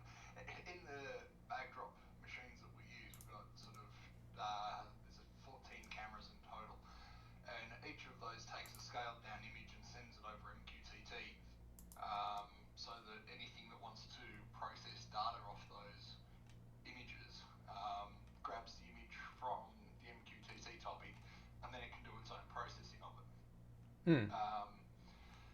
And one of the guys wrote up a Python app with TK Inter to basically subscribe to all the topics getting images and put it up on like a video wall of the image streams as it comes through. So you end up getting it probably only about 1 FPS, sometimes a little more, but you get to see like a live stream of all of the images being captured by the system, which is very good for troubleshooting. Yeah. Because that's how we identified which cameras had had their IR filter flipped and which ones had not. Because the other part of it is it's like an infrared-based distance measuring. So it projects out however many thousands of dots and then measures the return. So you end up generating like a 3D map of the floor below it. Nice. And so you can use that to generate, like this is a box that's a suitcase and its dimensions are X, Y, Z type thing. Again, it gets beyond my level of understanding, but they even put in a viewer for that so that you can take the point cloud that also gets sent over MQTT and renders that into a 3D image that you can flip around as well on the same viewer. Nice. And it's like, this is cool. Yeah, that is great. I'd love to get the raw stream off my robot vacuum cleaner. Just see what that's doing. Yeah. But I can't even download the app for that thing. Yeah, the Roombas do actually have that documented. I've never looked at it beyond just spitting basic serial to them, but yeah, they actually encourage people to interface into them, which is quite different for a company these days. Yeah, I mean, the thing I got was called an iLife, and it was like used and really cheap, but it's just fine. It's not very bright, but it does the job. Yeah, mine's like one of the very early Roombas, and I didn't want to spend too much of money on it the first time because I'd never really used one and I didn't know how good they were.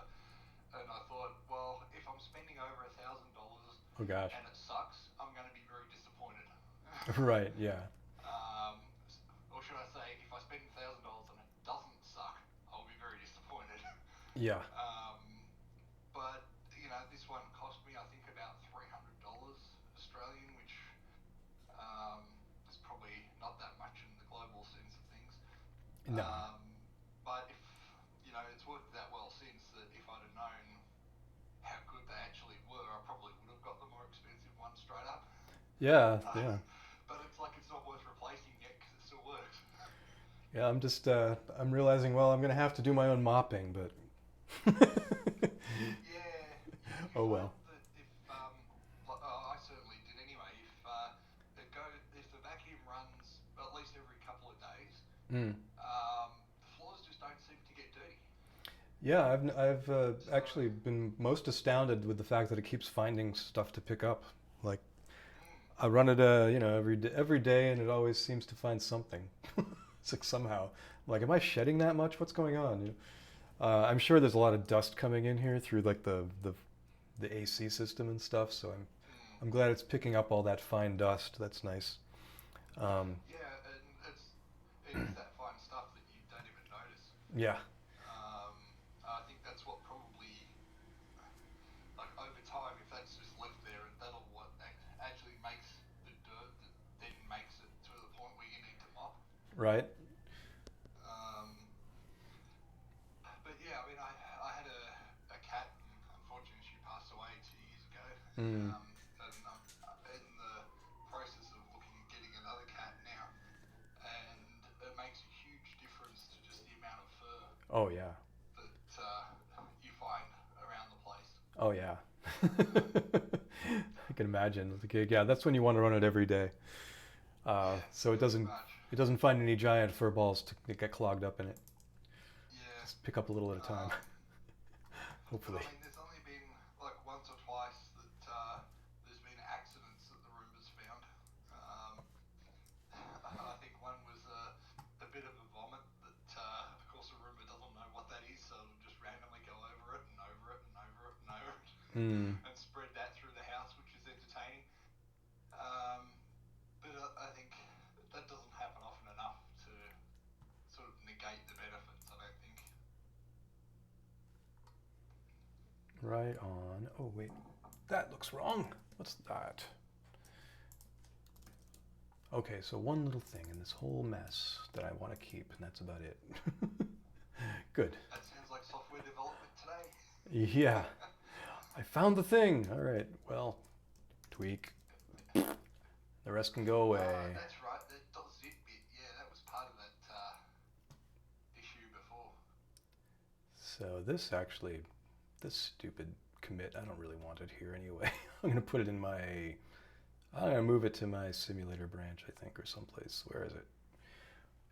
Damn it, where'd my simulator go? There it is. Okay.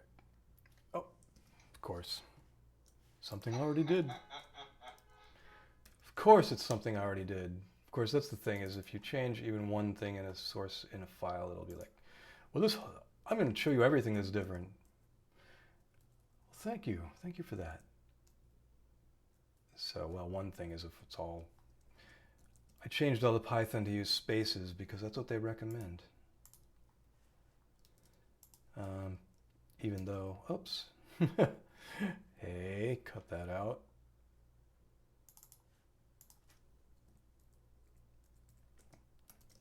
I see what you're doing there.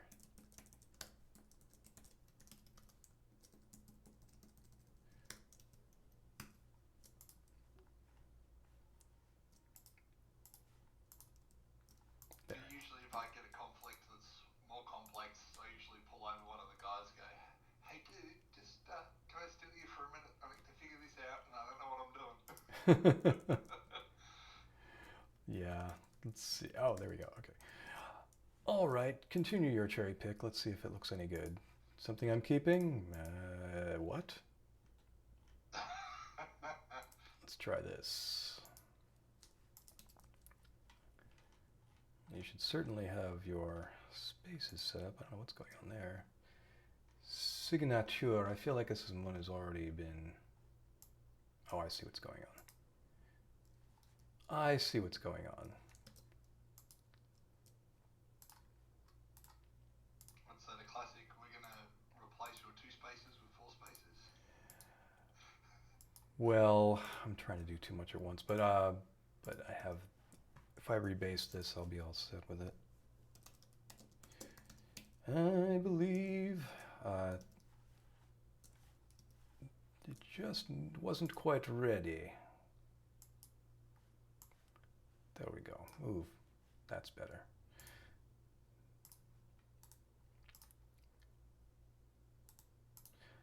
All I wanted to... How old I am, I still write my websites in Perl, so... Oh my God! Let's hear it for movable type. Yeah. Jeffrey Zeldman would be proud.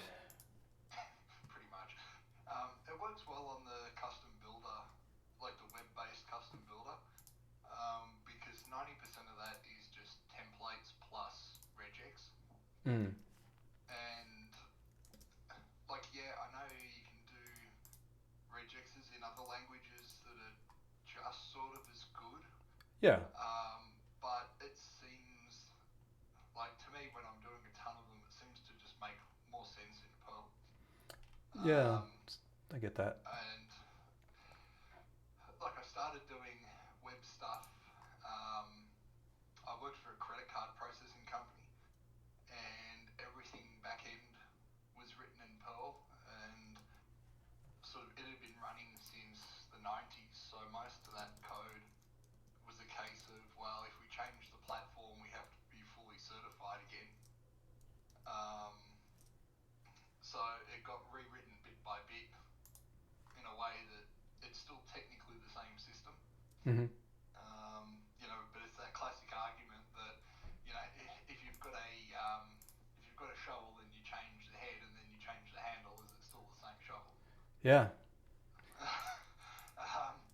But that sort of John dies at the end. it got me into writing web stuff in Perl, and it just sort of, this became the natural extension. And at the end of the day, the thing's basically a glorified CGI to config.h renderer. Hmm. So I mean, it just loads the two default files in as strings, Right. plucks out a whole heap of different values, throws it in a HTML template, Mm-hmm. and then the reverse when it writes it out again. Right.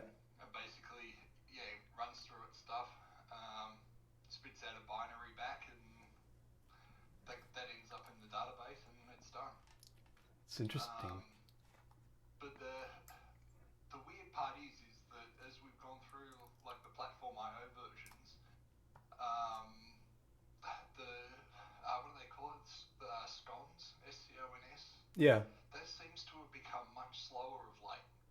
Hmm. To the point where I used to be able to build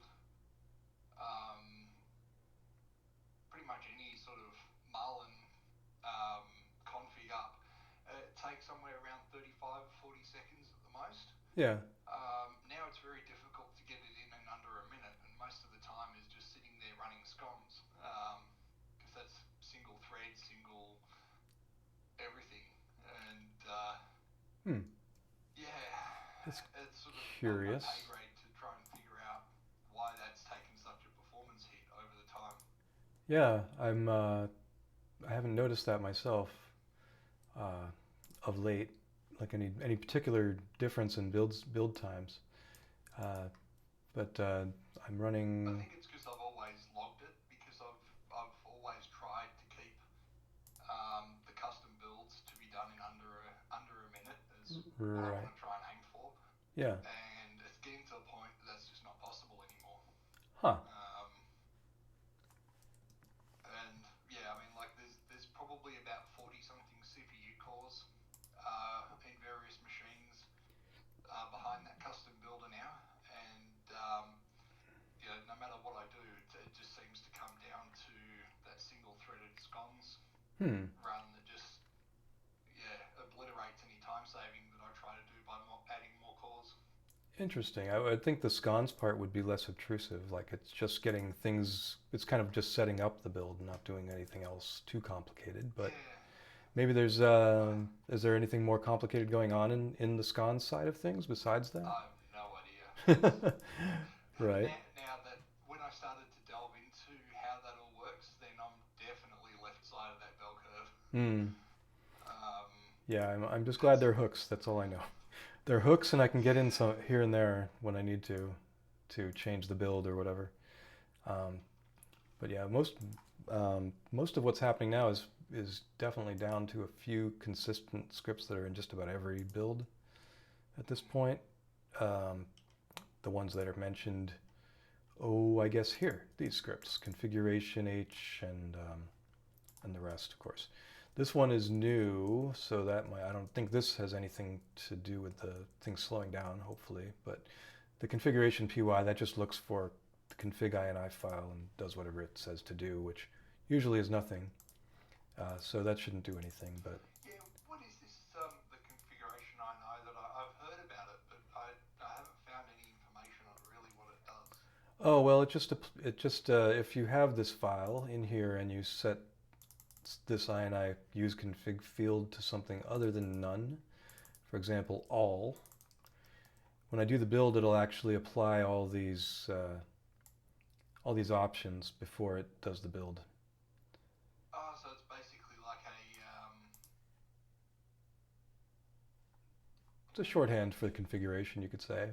yeah, okay, so that just ends up tweaking defines. Yeah, that's all it does is modifies the config that's there. So if you needed to have, like, basically it assumes that you're going to have some kind of starting state. There are going to be configs there, and they're going to have some settings that are there. I actually tried to get it down to like a minimal configuration where you have absolute minimum of what you would need, and I think I came down to this config minimal list here. It's like it can build with just these options and nothing else, but it's with one extruder and one heater, and it does have a bed, and so some things are standard, but yeah, and basically it's just a way of condensing it. So the idea is that you could have a bunch of different configs you need to build, and you could just do it from this method without having to have a bunch of piles of configuration files already pre-made. And also, I don't know, it's just another way of, there's this also has the option to export into a config ini, so you can have a shorter sort of version of your config to pass around. So I've sort of got the impression that, at the moment how I'm using, I basically got a couple of functions where I can either remove or like undefine an option. Mm-hmm. I can set a value for an option or right. Enable an option, which is pretty much a simple regex of putting a // at the beginning of the line, Right. finding the define, enabling it if it's not, and then tagging whatever value at the end of that define. Yeah. And then the disable, which basically, the enable, which basically just finds the disabled line and then removes the // at the start. Yeah. And it's like, it works and it's okay, but it can be a bit delicate sometimes. Sure. But I haven't come across. Oh, the big one, sorry, is when you're trying to combine options. You know how you can sometimes pass an array into a define or something like that. Yeah. Or a quoted string. Yep. It seems to buff a lot on those. Yeah, you have to be selective about that. And I was kind of half looking at it as would it be easier to take all the options, throw it into something like the config.ini, and then just send it? Yeah, exactly. Yeah, that was the idea. It was like like originally, I was using kind of like the like pick a test, any test, right? Let's see, try. I was doing the test method. You have opt enable, opt set, all these things. Yeah, I found all that afterwards. And then and then I was like, well, that's fine and all good, but it's kind of the longhand and very. Someone described it as a very BSD Unix way of doing things. I was like, yeah, I guess it is. So I was like, well, geez, actually just having a config ini or some kind of file that would do that, and you just go in there and then making it part of the build system seemed like, of course, why wouldn't that be there?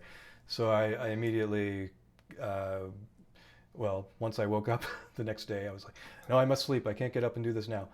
So I got up the next day and started working on this, and it was just like very quick to put together. It was like all it has to do is just look for this file, then it just does a basic regex on these things. So it's I think it's is it configuration.py does it. So the Python version of it is just to look for the file and then just pull out the parts. And there's plenty of good regexes in here. We've got if you love regex.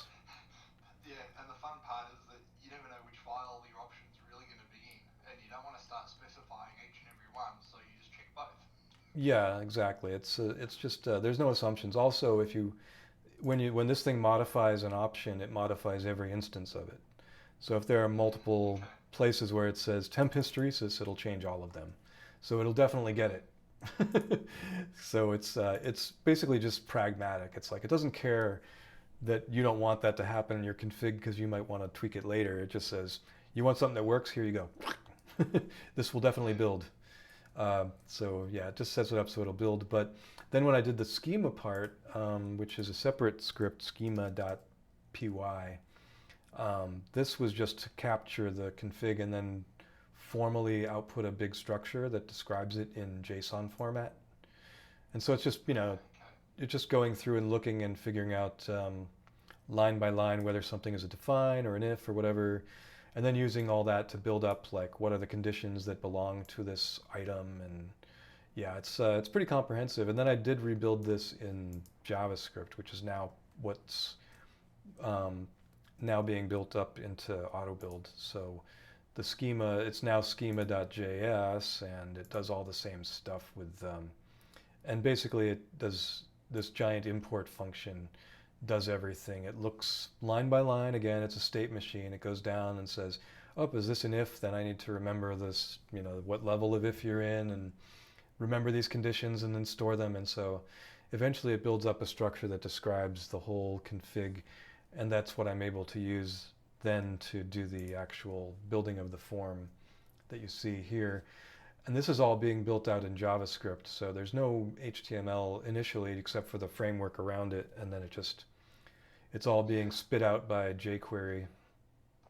Because I mean that's the kind of problem that I've got is that like the back end side of stuff can change, modify any option that exists in the config.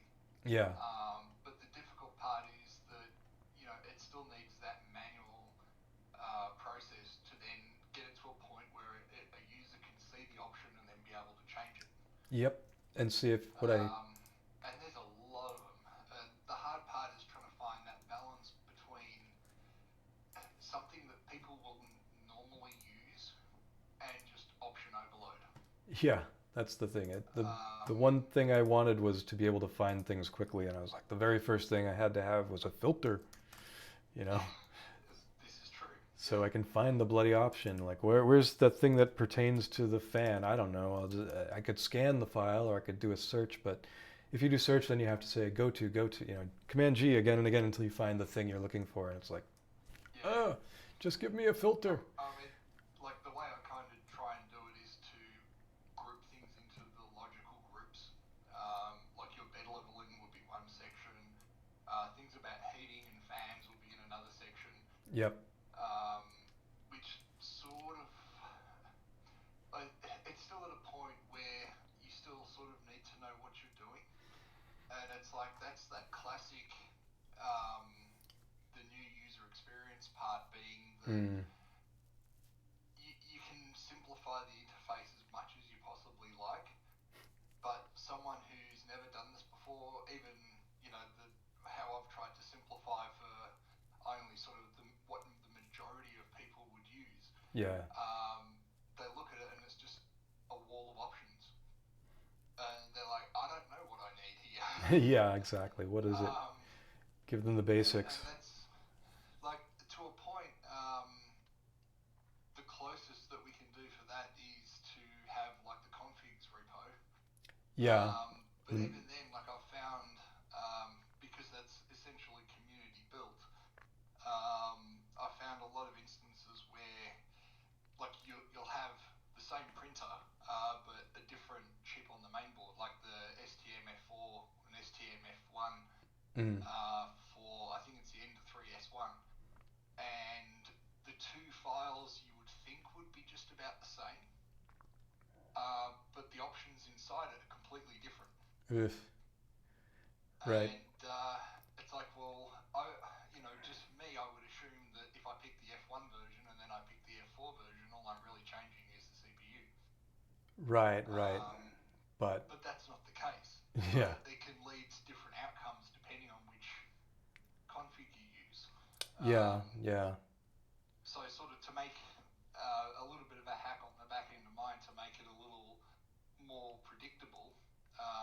is that I actually take the STM F1 config, Right. use that for both F1 and F4, but then just switch out the motherboard option. Mm. Because otherwise the two builds of firmware are different. Yeah, you want them to be close as you can get them. And that's one of the things that it's like, I don't spend a lot of time trying to enforce that consistency in the configurations repo. I'm just sort of like, well, someone comes along and I'm like, well, I've been using this machine and I've tweaked it to my liking and this is better for me. And oftentimes that works out to be better, but then it doesn't get applied to the others, you know? Yeah. And that's the hard part because, like, let's face it, there's that much variety out there and that many different configs with different main boards, feature sets, all that kind of stuff, that just maintaining configurations and basically testing and checking, that could be a full-time job in itself. Yeah, absolutely. Which is just crazy. So it's like that classic, how do you get the new user experience to be somewhat decent? Yeah, I've kind of like the meta config approach that TH3D has taken a little bit, but where it's, you know, just the options you would want to change are exposed and then the rest is sort of hidden away. That's kind of the same as what I do as well, but I use it with the configurations repo as the base. Yeah. Because that's a case of, you know, where, well, you may not necessarily know exactly where you're starting from, but it's a reproducible thing at least. Yeah. Meaning you know that you've taken this particular config file, you've applied this set of transformation options, and it will give you that output. Yep. And then one of the biggest things that I did, this is all for just the custom builder, was to allow people to save profiles for printers. Right. That's like, for want of a better phrase of it, the profile is like a JSON formatted string that's basically the diff between the stock config and what they want to build. Okay. Yeah, that's sort of what this tends to represent, more or less. Although this contains everything that's enabled and or disabled if you want to. But yeah, that's the general idea. But yeah, well, in this case, INI, but INI, JSON, whatever. I've got the option to export. Well, actually, one of the things I've been adding here is this bit where you can say, oh, I want to export a JSON or export a YML. So I've actually started building these into the plugin here, but yeah, it's like it's really more for developers to start experimenting and hopefully come up with better methodologies in the long run. Yeah, well, I mean, I did think about that because, like I said, the stuff that I do is basically a glorified CGI to regex or JSON interpreter. Yep. And like to store that in the database, it has to be formatted as JSON anyway, unless you want to get really funky. But I'm just sort of wondering if it would make any difference to apply straight JSON over the top of configs to fix it, or if it just gets more complex at that point. Yeah, well, it's hard to say. I mean, when I parse these configs down, I end up with a structure that looks like this here, info ref, and I've got it actually. I put a reference on every DOM object so I can find, so that you just reference the parent div of each item, and that points to the actual data. And so I've got things like the requires field here, and things like that, so that I can easily. And then I just turn this into JavaScript and interpret, and then I just call eval on it, so that I can actually run and then that gets stuck into a field called evaled. So in this case, this got evaluated to false. So everything is all stored here, and then like it's just basically there for the live. Some of this is for the live form, but a lot of it can pertain to the schema itself for any given state. So I end up with something which, when this is exported as JSON, it's very expressive of all the dependencies between things and everything else too. But then the question is, I want to use this really for part of the reason I'm doing this much is not just so that the form can update when I check things on and off, but so that I can generate better documentation that shows these are related and point to each other and stuff. And also if I can group things into a single page, I can avoid having one page, a million pages where each one just defines a single option, which I'd like to do. Now that kind of seems interesting if, just thinking out loud, if we have that schema JSON that can be loaded instead of a config.h or something like that. And yeah, I mean the schema is really, it's more meant to, it represents any given set of two, or any given config file, or if you can combine them together. And actually, I did pull in the conditionals LCD in between the two configs, so I'm actually able to interpret those. As it turned out, there wasn't anything in there that was hard to interpret, thankfully. All those special macros like any and both and all that. I just turned them into functions. I just named a function enabled and I just call it. So that was the easiest way to do it. And so it's like, and actually this is the cool, actually I think you might like these. If you like regular expressions, you'll love these. We're actually like is the good term, but it does the job. Yeah. I've got one where I actually do the evaled part. Let me see, evaled. Where is it? Eval, here it is. Evaluate requires, and the actual regex replaces. Here they are. This is all I had to do to get it to turn it into JavaScript. Was just these 4 replaces right here. That actually was enough. I had just replaced anything that's well, in this case, access driver type gets its own special treatment. Anything that's got that I don't recognize is just turned into an other to be interpreted. Basically, any symbol by itself that doesn't appear like a function, like any macro that doesn't call stuff, basically. Macros with no parentheses, I guess you could say. And then at the end of that, I have this is anything that's not in quotes gets quoted if it's in parentheses, and then at the end, any set of things that's between parentheses that has commas gets wrapped in braces. And that's it. So, and then basically I can run those, so I actually have enabled is actually the name of a function, and it just calls, inna test or whatever, and then same with disabled, it just calls inna test, and then that just looks at the structure and stuff. But real simple, to see if something's enabled, you just do what you have to do. Oops, I think I hit too many things. I forgot if you hit. That's part of the problem that I have is that, like, if I have a chain dependency, for instance, I've had to do that manually in the HTML scripts, because if, like, let's say you don't have any bed leveling probe or something like that, it makes no sense to show what type of bed leveling you want. Yeah, exactly. That's totally the point of this. You can't do bilinear without a probe. Yeah. And I've had to actually do that in the HTML templates because there's just no other real sort of sane way to do it. And like, just me personally, I hate JavaScript. I really hate JavaScript. I can understand that. Yeah. I have to say, I kind of find it to be one of my favorite languages just because it's so weird. I kind of like the weirdness of it. The fact that one of the things that struck me when I was converting these Python scripts into JavaScript was just how often things are references.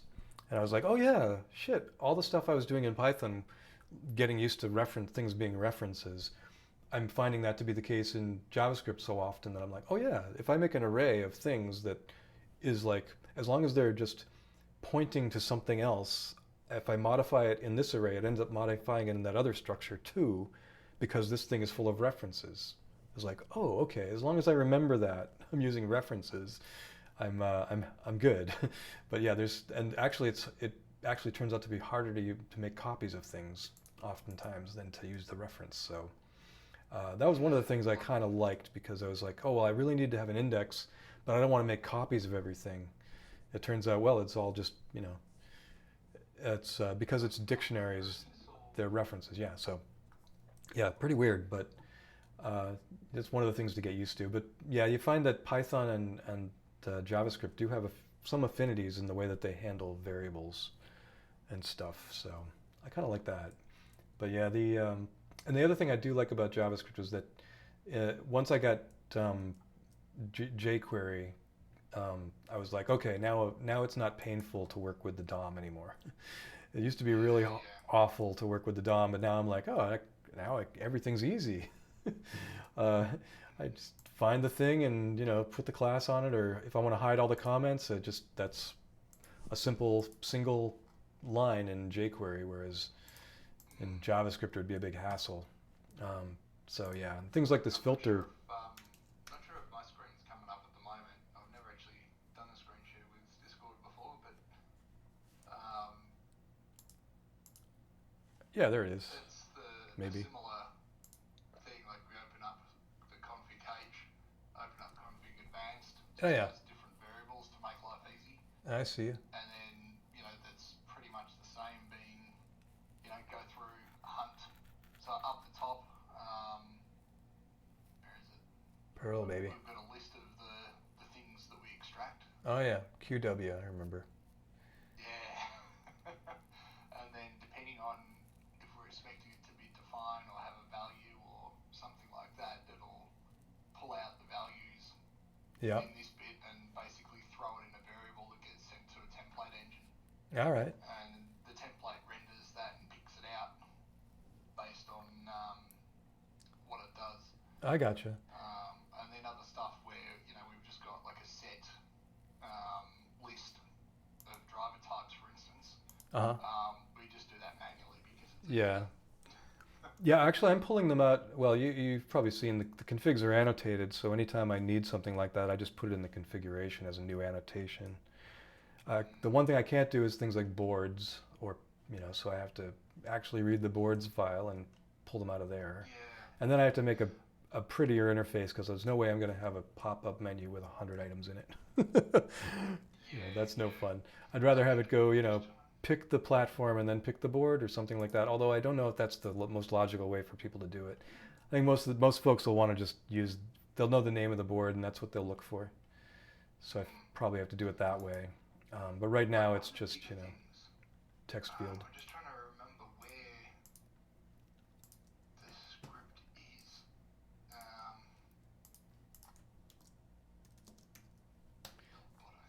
So like, you want drivers? I've got drivers. Where are they? There they are. TFTs? Which TFTs? The one thing I also have to do is like, you don't want to have 100 LCD options either, so I have to group them as either probably a pop-up menu for picking your LCD, I think, rather than radio buttons. The other thing too is I leave the stepper drivers all exposed, but if you do, when you enable I, like I shows up and stuff, so you'll see that.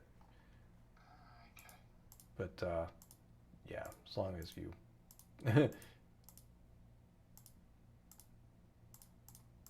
but yeah, and then keep the dirty.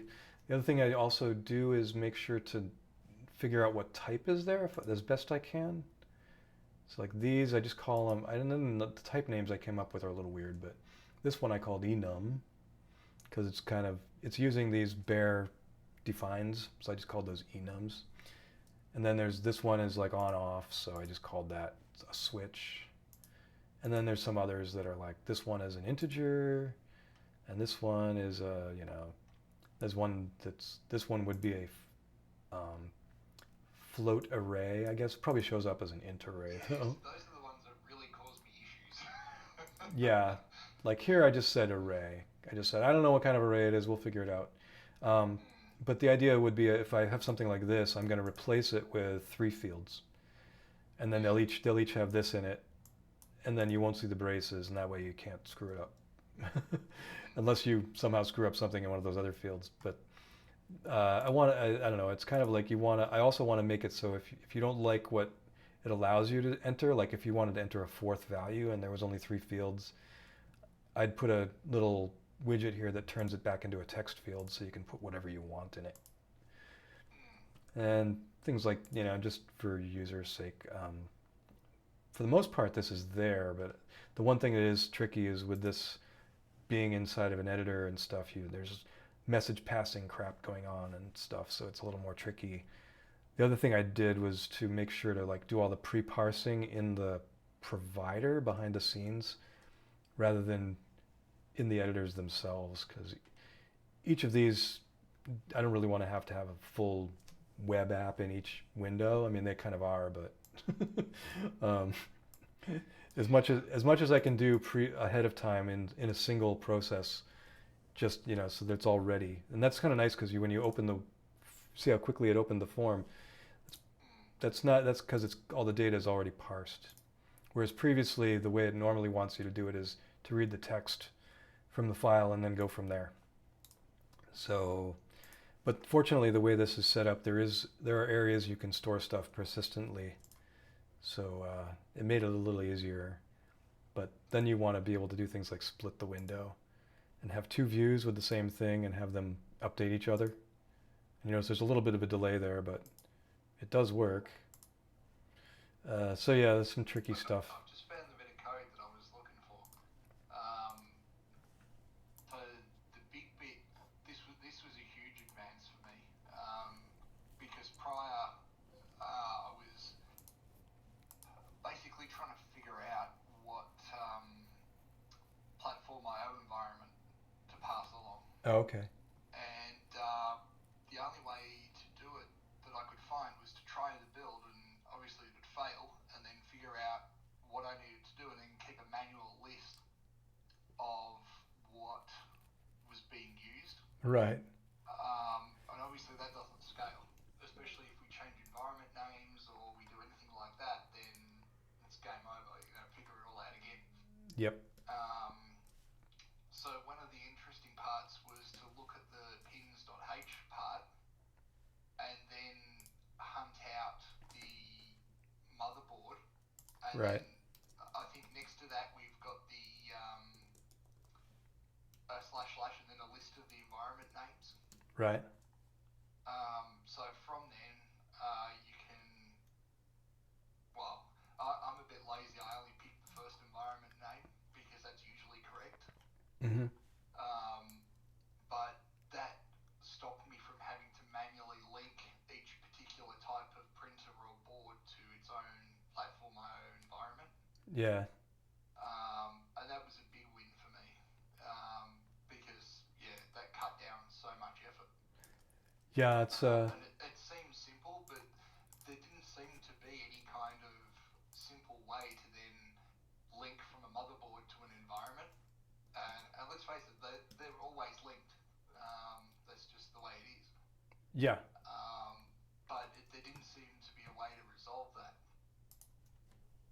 So I mean, this is a little bit hacky because we are literally just looking up the first part of it and then going, looks to be okay. Yeah. Well, it's let me take a quick peek here. Pins.h, my pins equals, etc., etc. Okay. Yeah. It's just that's what I've had to do with auto builds. Like, just look it up in pins.h, find the name of your motherboard, and then just list the environments that are available in that pins.h says.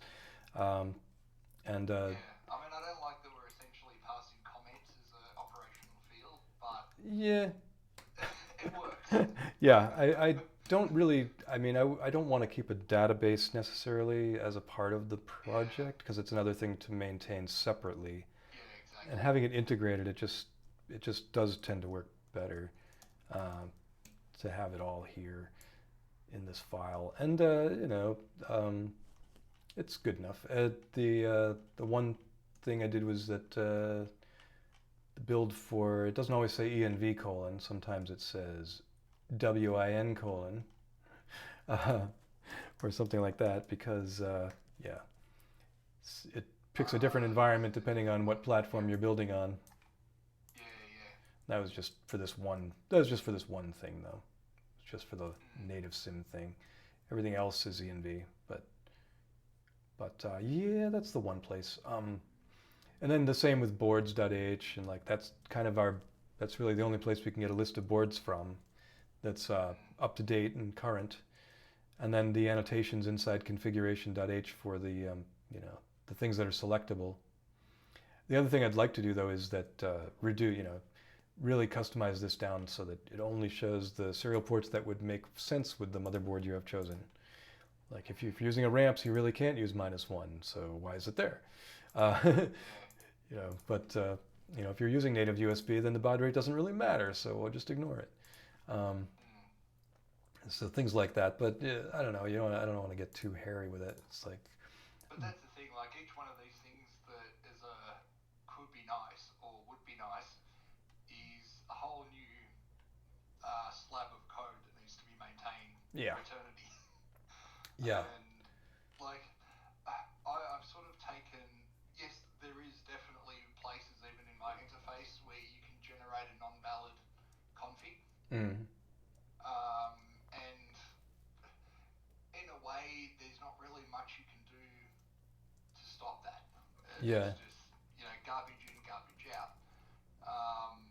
But hopefully, like, most people don't, like, I even log the builds that fail, and occasionally I'll have a look through and see, okay, what did this person do, and why did their build fail?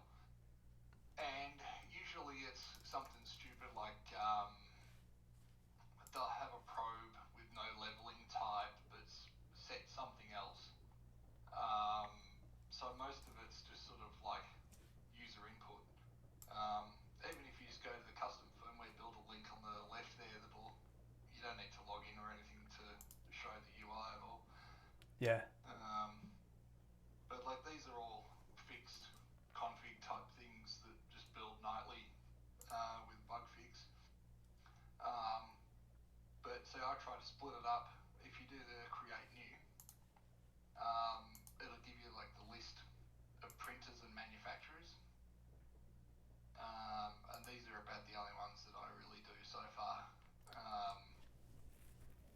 And it's like, it's trying to make it so that, I think that's one that if you turn off if you turn off POD and you don't have NPC temp, it should still work, but it'll probably be in bang bang or something like that. Yeah. But like there's some real weird configurations that you can make it do that'll fail. But I think you need to do a bit of effort to make that happen. But that's how I try and do it, just to sort of group the options so it makes it easy for people without going sort of too far off. Yeah, I like that. I would like to do something like in the auto build where I have in this view show like a picture of the bed and some demarcations where all the values are, and you could drag them around if you wanted, or just enter them in text fields. So you have a little picture, a grid of the bed, and you'll have, here's the outer margin, here's where the probe can reach according to your settings and all that in some nice way, and just have everything be shown on the grid. Anything that pertains to a position on the bed, basically. Here's your homing position, here's your safe home position, here's your nozzle park position, That would actually be pretty damn cool, but I'm just thinking about what's involved in that going, oh, Jesus. Yeah. It's a custom list of fields and where you put them in relation to each other, and it is a custom layout. And the way I had set it up in the code was to just have like, I made a little pane subfolder and just like, okay, well, I'll work these out. I'll have a set of HTML templates that I'll load, and then when they're loaded, then I'll build them out as I go. Have one for SD card, one for LCD, one for the geometry, and but again, they have to be fairly customized, and then you want to have some nice graphics for them, a cool icon, and a nice color scheme and all that. And next thing, it's a full-time project. Exactly, it's a whole new project. It's like, I've got pull requests, and I've got to do input shaping, or I'll never hear the end of it. Yeah, it's ridiculous, but hey, it's what you got to do. So I mean, even if you look at the raw code for that, you'll see a lot of it is very simple, very quickly. Yeah. Because like literally the fields in the CGI are named after in the Yep. config or configure bang stage. Yeah. Yeah, it's the way to do it. Literally is just, data in, data out, stuff values where you can, and hit the button, send it, and see what happens. Yeah. Yeah. Like, I think Marlin's at that point now where it's got that classic problem of it does everything, but it also does everything. Yeah. So, like, the reason that I initially started doing like a web build for it is that I think the stuff with this auto build stuff is fantastic, but where I see it falling down is that someone already has to know how to install Visual Studio. They need to know how to install all the other stuff, which a lot of people have trouble with. I mean, people don't know what Platform I/O is. They don't know what Visual Studio Code is, what it does, or why they would want it, or and even before that, what's Arduino? Yeah. What the heck is Arduino IDE, and why do I want this archaic thing on my computer? Yeah, and then then if you have a problem with even like the Arduino interface or something like that, then you kind of need to be a developer to start helping to fix those problems. Mm-hmm. And like that's a huge barrier to entry for a lot of people. Oh yeah. Which is why I thought, hey, everyone can use a web browser. Yep. But that's got its own challenges because like there's still a lot of requests that I get through, even for like nightly. Can you add this to your nightly list? And it's some kind of like really weird combination of options that only one person would probably ever use. Right. And it's like, no, sorry. Yeah. And that led to like the custom builder part. But then even that, it's like you go that next level for options at that point. And there's some implied knowledge that you kind of have to even start with that. And it's like, how do you go with the classic first thing, someone gets a printer. What stepper drivers do I have? I have no idea, and I don't even know how to tell. Yeah. Yep. So that's why it's nice to have the pre-built configs for sure. Exactly. It's like just tweak what you need, or don't worry about the rest. Yeah. In fact, it would be nice to hide a lot of that stuff. Honestly, just completely hide it. It's like an advanced. Yeah, like things you're never going to change. Like you're not going to change this or that, so let's not even show them to you. And that's kind of the approach that I've tried to take with the builder. But at the same time, you get there's that balance between useful and just adds noise. Yeah. And I'll admit I don't know where that is. Because what was it? I got a request for someone the other day to add M808 or something like that. Oh yeah. And I'd never even heard of that before. Right. Loop. He's going, I've got this G code that uses M808. Can I make a custom firmware with that enabled? I'm like, I've never heard of that before. What is it? Yeah. Well, it's Yeah, and I looked it up and I went, oh shit, I didn't even know you could do that. Yeah. But that's after like running this thing for like 2 years. Right. So yeah, there's a lot of interesting stuff like this, and I probably will add that to the custom builder because hey, what's another option? But at the same time, it's like where do I put that so that other people don't look at it and go, what on earth is this? Yeah. And yeah, like I think that's the difficult part is that it's the same as computing in general, really. Yeah. At some point you need to have a basic knowledge, but I guess the unwashed masses doesn't have that. Right.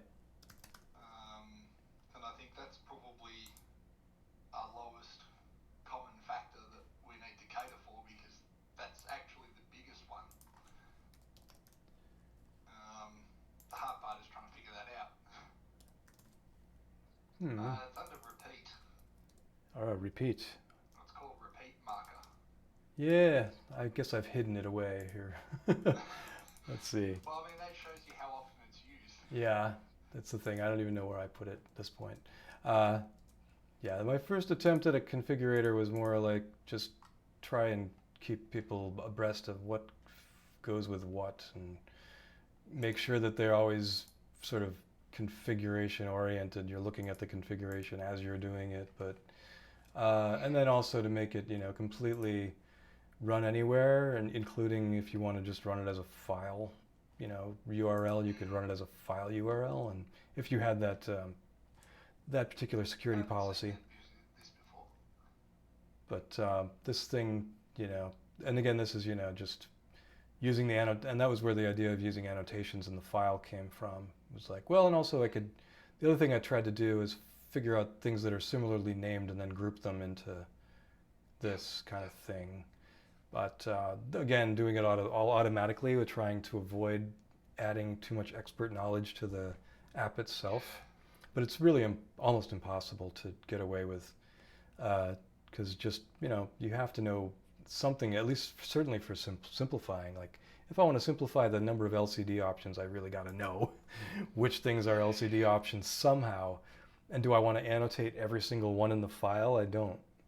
Because could I put annotations elsewhere? I mean, sanity check is kind of like an annotation, but I'm not going to go and interpret that whole thing either. So it's like, yeah. This is part of the thing. Like, I mean, we're only scratching the surface. Yeah. Of what needs to happen, and like to get to the ideal world, and that this ends up being probably the lowest priority, because you've even got stuff like, the classic Creality and their million mainboards and variants. Mm. And, every single one of those needs to be tested and checked, and, like changing the D-Win stuff has been both a blessing and a curse all at the same time. Yep. Because, hey, it was actually a pretty good design for a screen, and then it changed to a different chip and a different chip and a different chip, and they're all not quite compatible. And, that made life difficult for a lot of people. Mm. Yeah. And now there's like at least 3 versions of the screen that you could potentially get. Yep. And then you go to like the Ender 3S1, and then there's 2 possible variants of the motherboard and also 3 possible variants of the screen. Yeah. And, like that's the stuff that people are going to jump up and down about. Yeah. And it's like, all we can do to help them is maybe put a note that says, look for the letter E on the motherboard, and maybe you'll figure it out. Yeah. And they have to open up their printer and look at it. And like, even the more difficult part is that, okay, now someone has to disassemble their printer to see what it actually is. Yep. Yeah. How annoying for them. Yeah. I mean, I understand why they did it, but at the same time, it's like, I wish they just had that single run, and when you bought an Ender 3 V2, it was an Ender 3 V2, and not a potential of 5 or 6 different variants. Mm-hmm. But I mean, I guess at the end of the day, there's commercial reasons of why they would do it, being, we can't get this anymore, or we can't get that, and then, the commercial reality is they're not just going to throw in a whole line of printer because they have to change the mainboard. Right. So, I can understand it, but damn, it's a pain in the backside. Yeah, it would be nice to have more help from the vendors on that side, for sure. If only, maybe not direct help, but just think of us. Well, I did try to make some inroads, probably about, Creality don't talk to me at all anymore.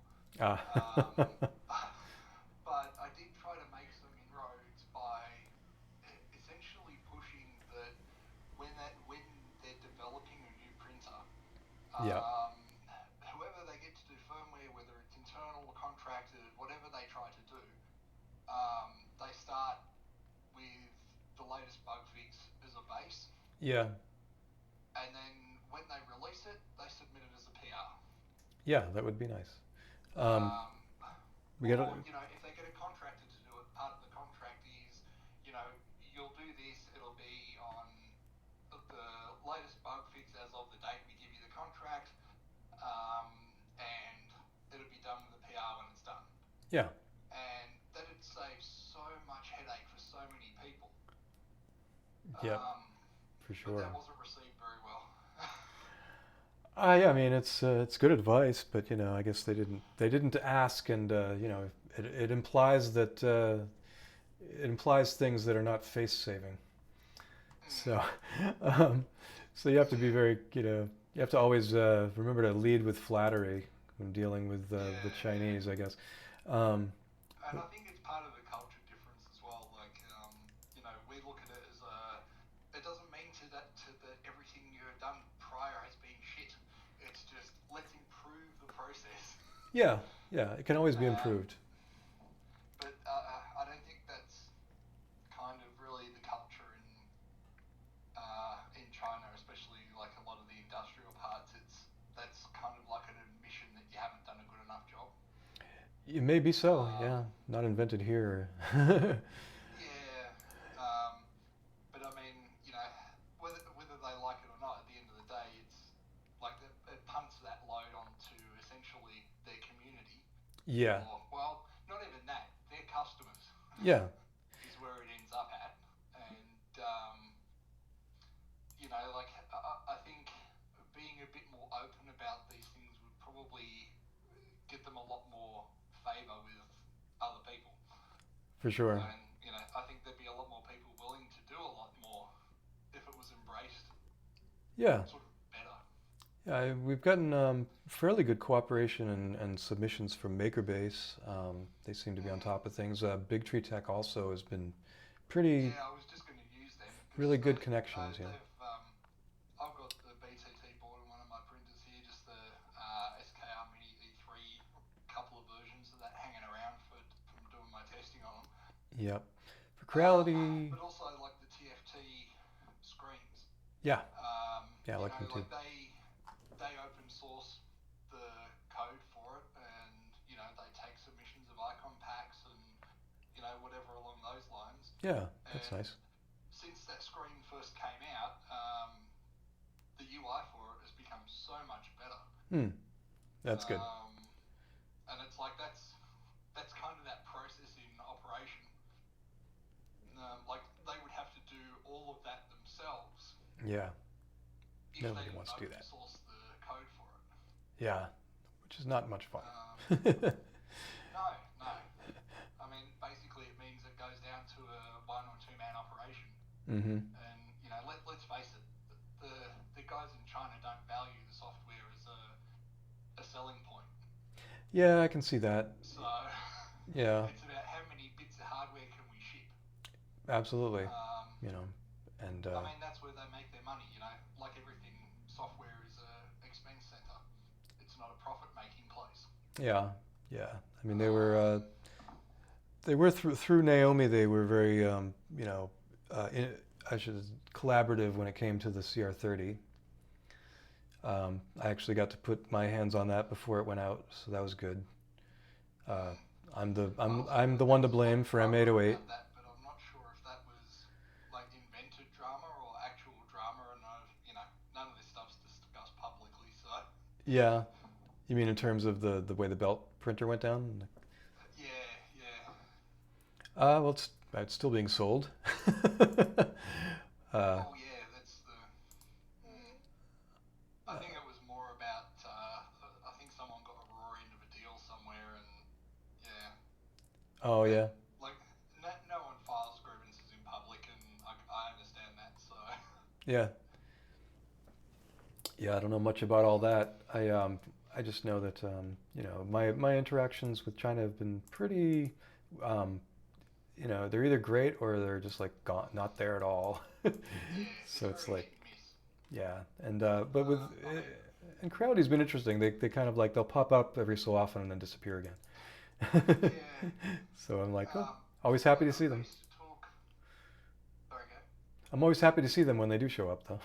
Like I used to talk to Jason there, Yeah. and he was great at finding info from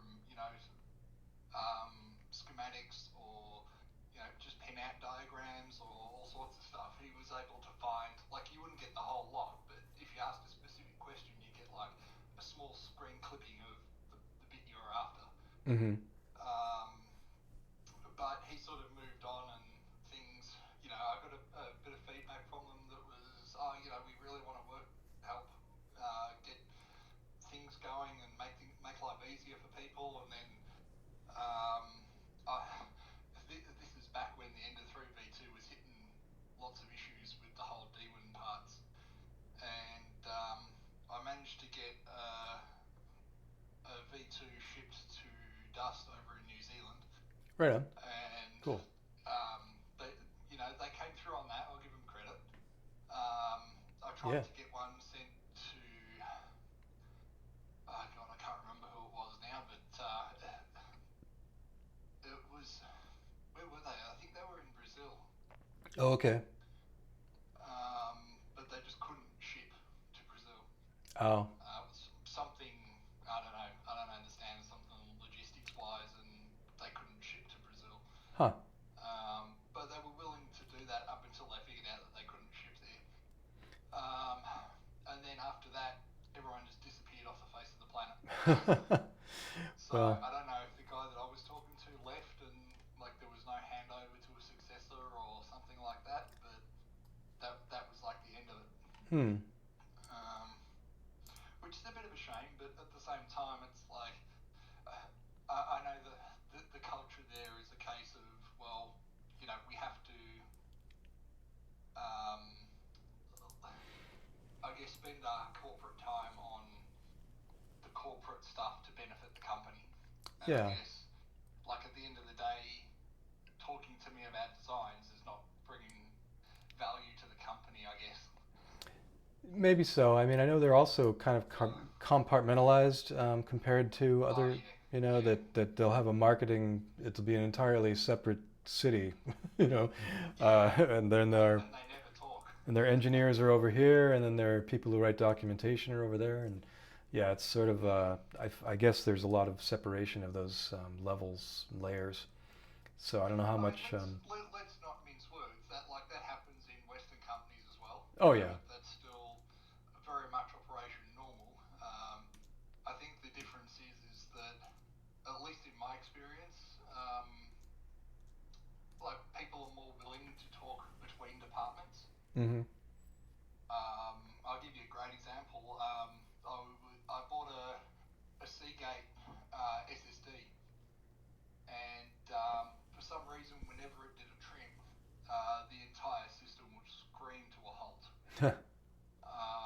Like, it would take 20 minutes to do a trim, and the entire system would just stop while that was happening. Ugh.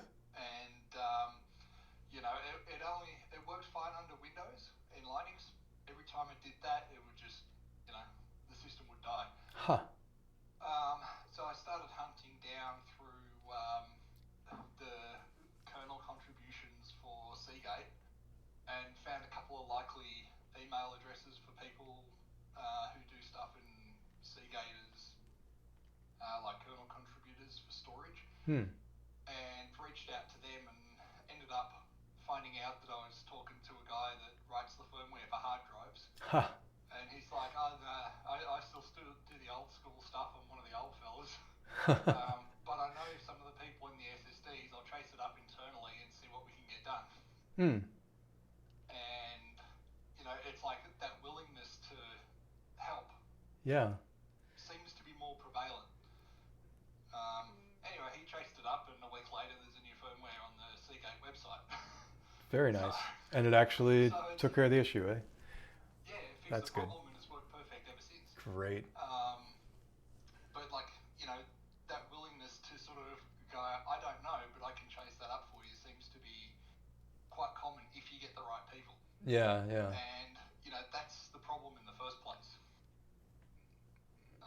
And I think that's sort of exactly the same thing with Creality, is that if you find the right person, I'll be happy if I can find someone who knows a little bit about input shaping. But yeah, that's the thing is I kind of have the hope and faith that in an open source world we can just sort of something will fall into our laps eventually with regard to something that's needed, but Well, I mean, you have a look at that can't always. the temperature stuff. Like, I think that is absolutely fantastic. For what was it? The guy made it to control his coffee pot or something like that, Yeah, and then ported it to Marlin to do hot ends. yeah, why not? And it's like, that works friggin' phenomenally. Yeah, and it's it's not all that not so much revolutionary. It's just something that isn't. It's more. I guess you could say it's more modern to use a simulation than to use PID. And also, nobody had thought about it. No one had done it. Mm-hmm. Yeah. And like I've always been mucking around with 3D printers, and it's like I have a 70-watt hot end heater. Why? Because I can. There's no rhyme or probably realistic reason as to why I need it. But hey, it heats up fast. I want to use it. There you go. And no matter what I did, the PID bits would always, no matter what tune I put on it, no matter what threshold switchover I put on it, it would always overshoot by, when I was having a bad day, it could be 15 degrees over. Wow. And then it'd settle back down and it'd sort of dip a bit, and then it'd be pretty much perfect. It's just that those things make so much heat that even though you turn the power off to it, Oh yeah. that heat is still radiating out, and it would overshoot no matter what you did. Yeah.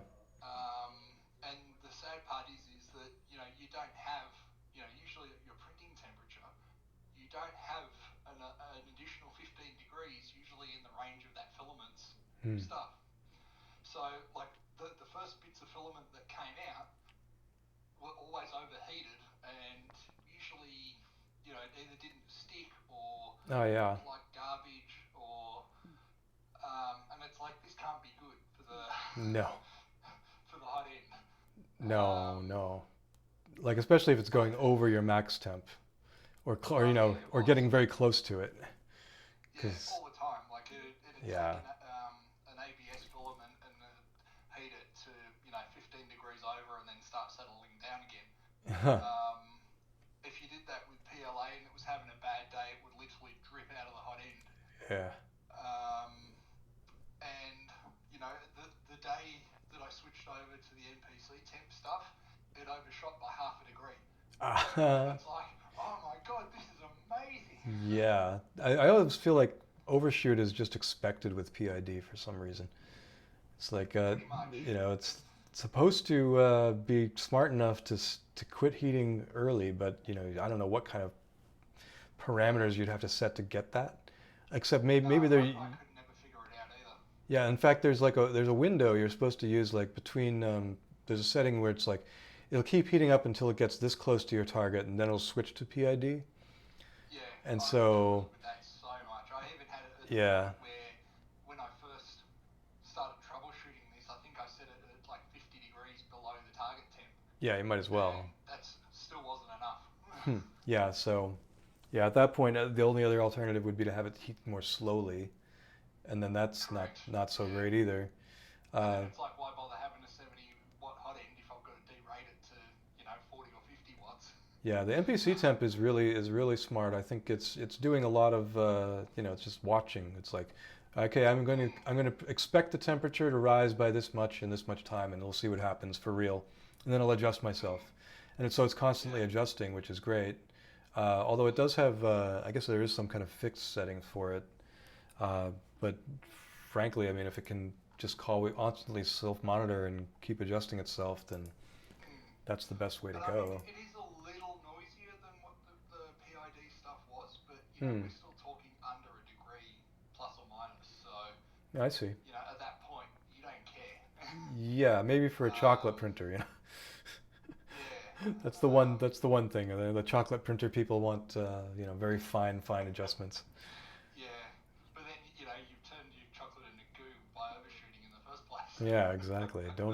You don't want that. So I would say if next time I talk to the chocolate printer folks, I'm going to mention that they should try MPC temp for sure. I could. Like I'm really trying to convince him to do it for the bed as well. Mm. Because again, no real rhyme or reason, but I've got a 240 volts, 500 watt heater stuck to the bottom of the thing, or the build plate, whatever it is, and desoldered the 24 volt stuff because So you've got 250 at the wall there, right? Or 225, right?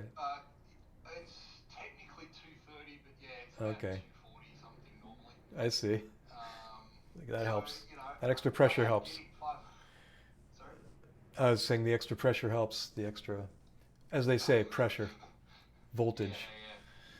I look at American stuff and it's like, how do you not burn your house down every day? Yeah, I am. We do. We do burn our Yeah. house down every day. Yeah. It's ridiculous. Then I was talking to a mate from America who lives in Australia now, and I'm like, I'd be tempted to just wire that entire house as three phase and go from there. Yeah. I could do two phases and get the weird sine wave at 208 or whatever it is, and Might as well. That's great. But yeah, so the same kind of thing. Like I still use PID on the bed, but I still know that overshoots a little bit.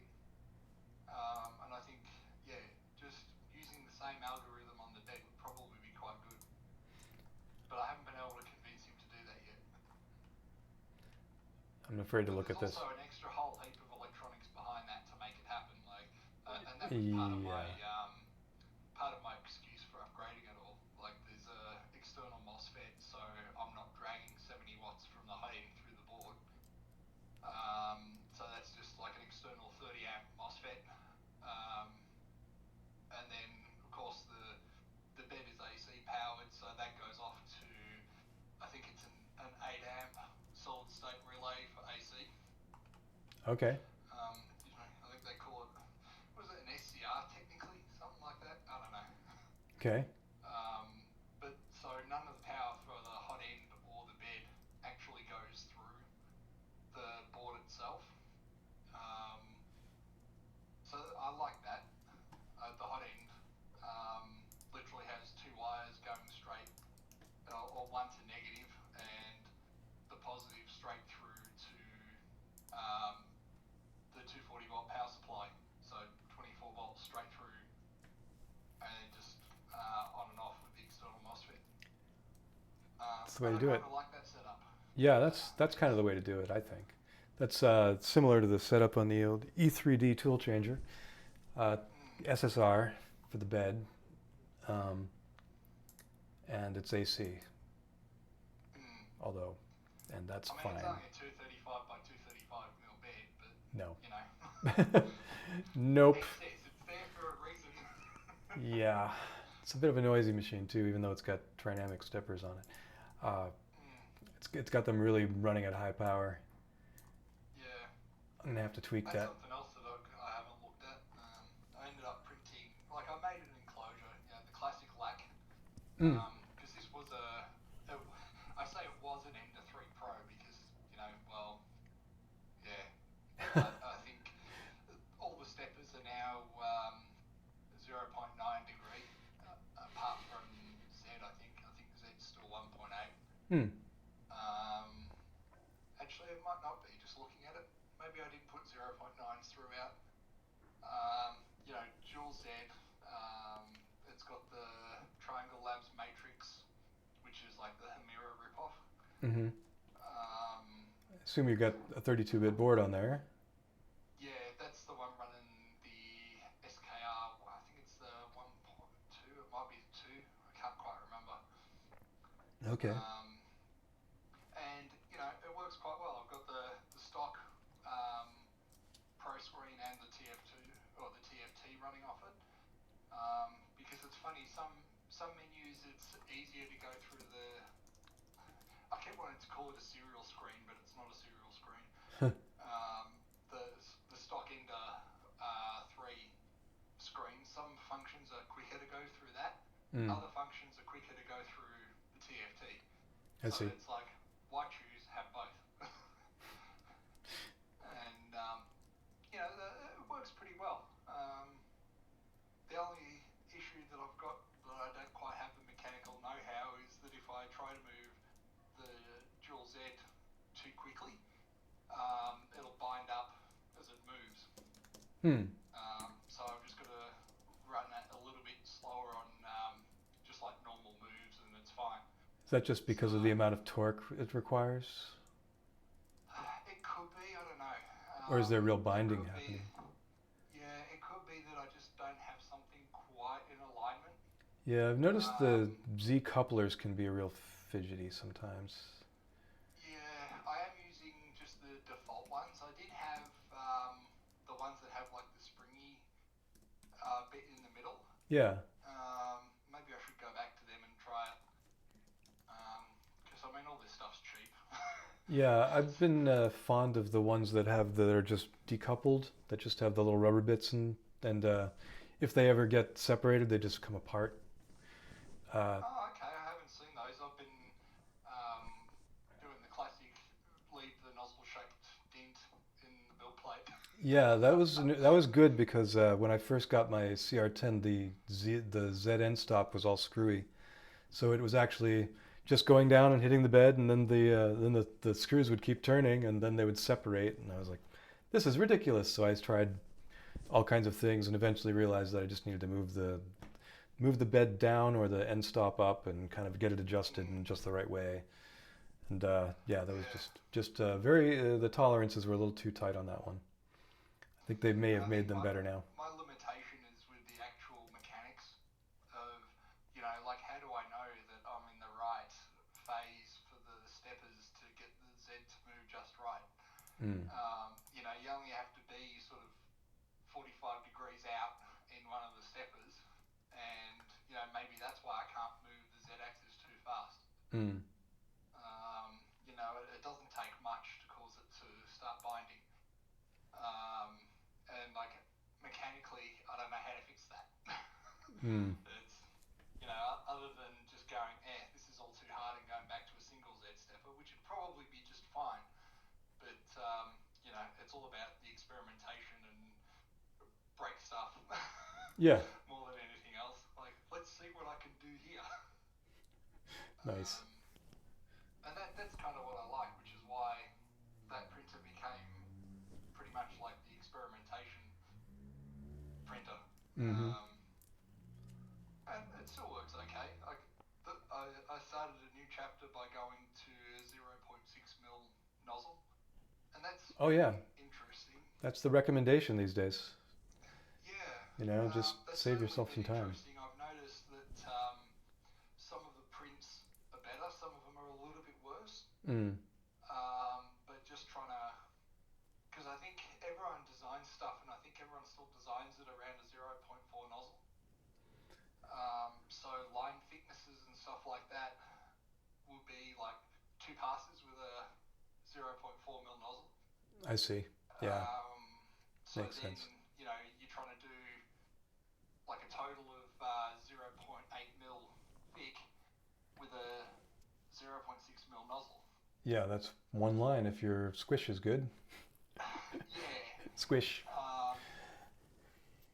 But that's an interesting one, because Prusa the Prusa slicer will default to, I think it's 0.66mm lines at that point. Huh. That's interesting. So it's like there's a few things that I find interesting because they don't quite come out right. Whereas I didn't, but stuff like overhangs seem to work better for, if you've got, I've been printing some, like they're like flower pots with a self-watering insert. Right. So they've got like a curved base at the bottom as it comes out and then up. And the overhangs, being that curve, seems to come out better on the 0.6 nozzle. I think because there's more to anchor that to the previous layer on that overhang. Yeah, I would imagine so, at certain Um, angles especially. so, I mean, that seems kind of okay. Um, but, you know, it's always hard to sort of get these things right. Sure. I think, or at least my opinion is that the 3D printing, when it comes to actually making something, is just as much art as it is science. Oh yeah, it is for sure. Um, It's like some. I would like to see more kind of when you're doing slicing, have it do a little more analysis of the model and figure out that it would be better to do this much infill here and better to do this kind of or switch to a different size nozzle when you get to this point, or just yeah, have them a little more because cognizance about those sorts of things. I've made, or I've been using the latest beta of Prusa Slicer, and they've changed some of um, the perimeter generation engine part of it. Mm-hmm. And as soon as I moved to the 0.6mm nozzle, the first print that I sliced with that, the perimeters were completely screwed. Like there was infill coming through them and all sorts of stuff. Oops.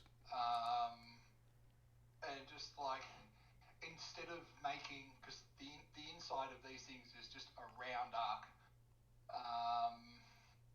and when it had been sliced with that engine, it would actually push out the perimeter with the infill. Oh wow. And bring it back. So instead of making it just a round thing, it was in out, in out, in out, in out, all the way around. And Oops. I thought that was the fault of the 0.6mm nozzle for a while, until I until I looked at the actual generated G code in the preview and noticed that it had punted everything in and out. Huh. So I probably should have reported that as a bug, but I never got around to it because I got sent to Queensland and all that kind of stuff. But Yeah, hopefully it's fixed by now. I mean, yeah, I think hopefully they're testing more than just one one nozzle size with these slicers these days. well, who knows? I mean, the sad part is that Prusa Slicer is like the complexity of Marlin, being that there'll be some stuff that people very rarely use. Mm-hmm. So trying to get test case for everything is almost impossible. Mm-hmm. I mean, it could well have been a combination of the settings I had plus the new engine that caused it to go crazy.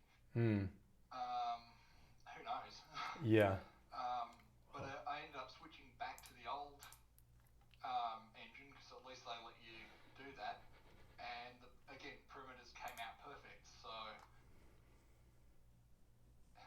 yeah. So it worked out. There's a lot of moving parts in this stuff. Sure, for sure. For sure. It's like it definitely is. I don't do as much printing as I'd like simply because it is like I know I'm going to sit down and work on just getting it just right. Then I have to babysit it to make sure it's actually started correctly. And then if I don't like it, I have to stop it and start it again and go back. And I just know that it's going to be anything I want to print is going to be a whole day worth of work just to get it to the point where I'm happy with it. But then, if I need 20 of them, great. Yeah. Like, I know that feeling all too well because I've done about 8 of these things so far, and it's about a 10-hour print per one. And I cracked the shits and turned it off for a night when I just couldn't get that first layer to go down properly, and I have no idea why because I turned it on the next day and it was perfect.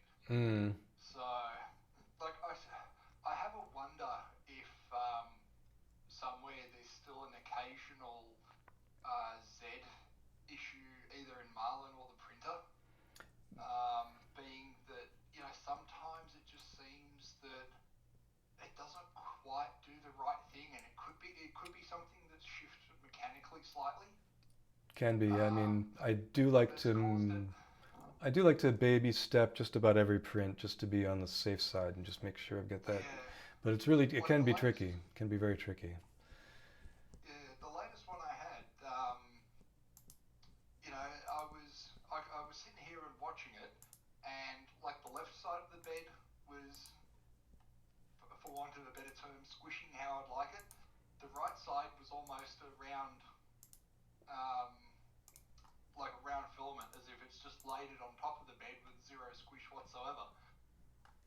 And I checked, obviously cancelled, because it's like, this is only going to half stick to the bed no matter what I do here. And then, I did the whole G28, G29, looked at the mesh, and it was about 0.2 of a mil out from edge to edge, which I looked at, I thought, that's probably well within the tolerances of the leveling stuff. Yeah. But for some reason, it just wasn't playing games.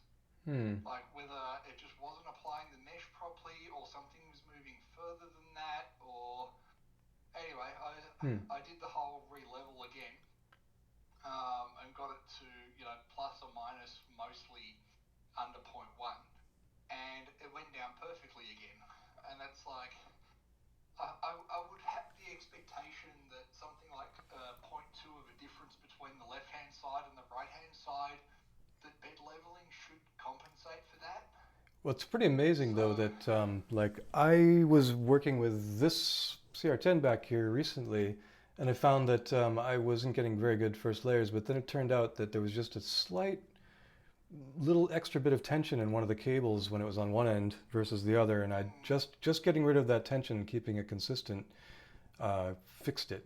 And I was just like, okay, so it was just leveling wrong. It was getting the wrong leveling results because of this probe being pulled out by just this tiniest amount. Which is what set me down checking that. Yeah. But it's just like... It's like I got to get linear rails, man. I can't, it's like all these things, well, what do I change next? Yeah, and then also the question of like, Here, is there a slot here? did I heat the bed long enough, for it to settle into a certain size and all that? Like, yeah, you really have to watch that stuff. And like, once I get a really perfect first layer, I'm like, okay, I'm not touching it. Not going anywhere near it. But you know what? These are the struggles that we have as people who've been doing this for years. Sure. So, I can really understand why someone who's just coming in going, I just want to make this,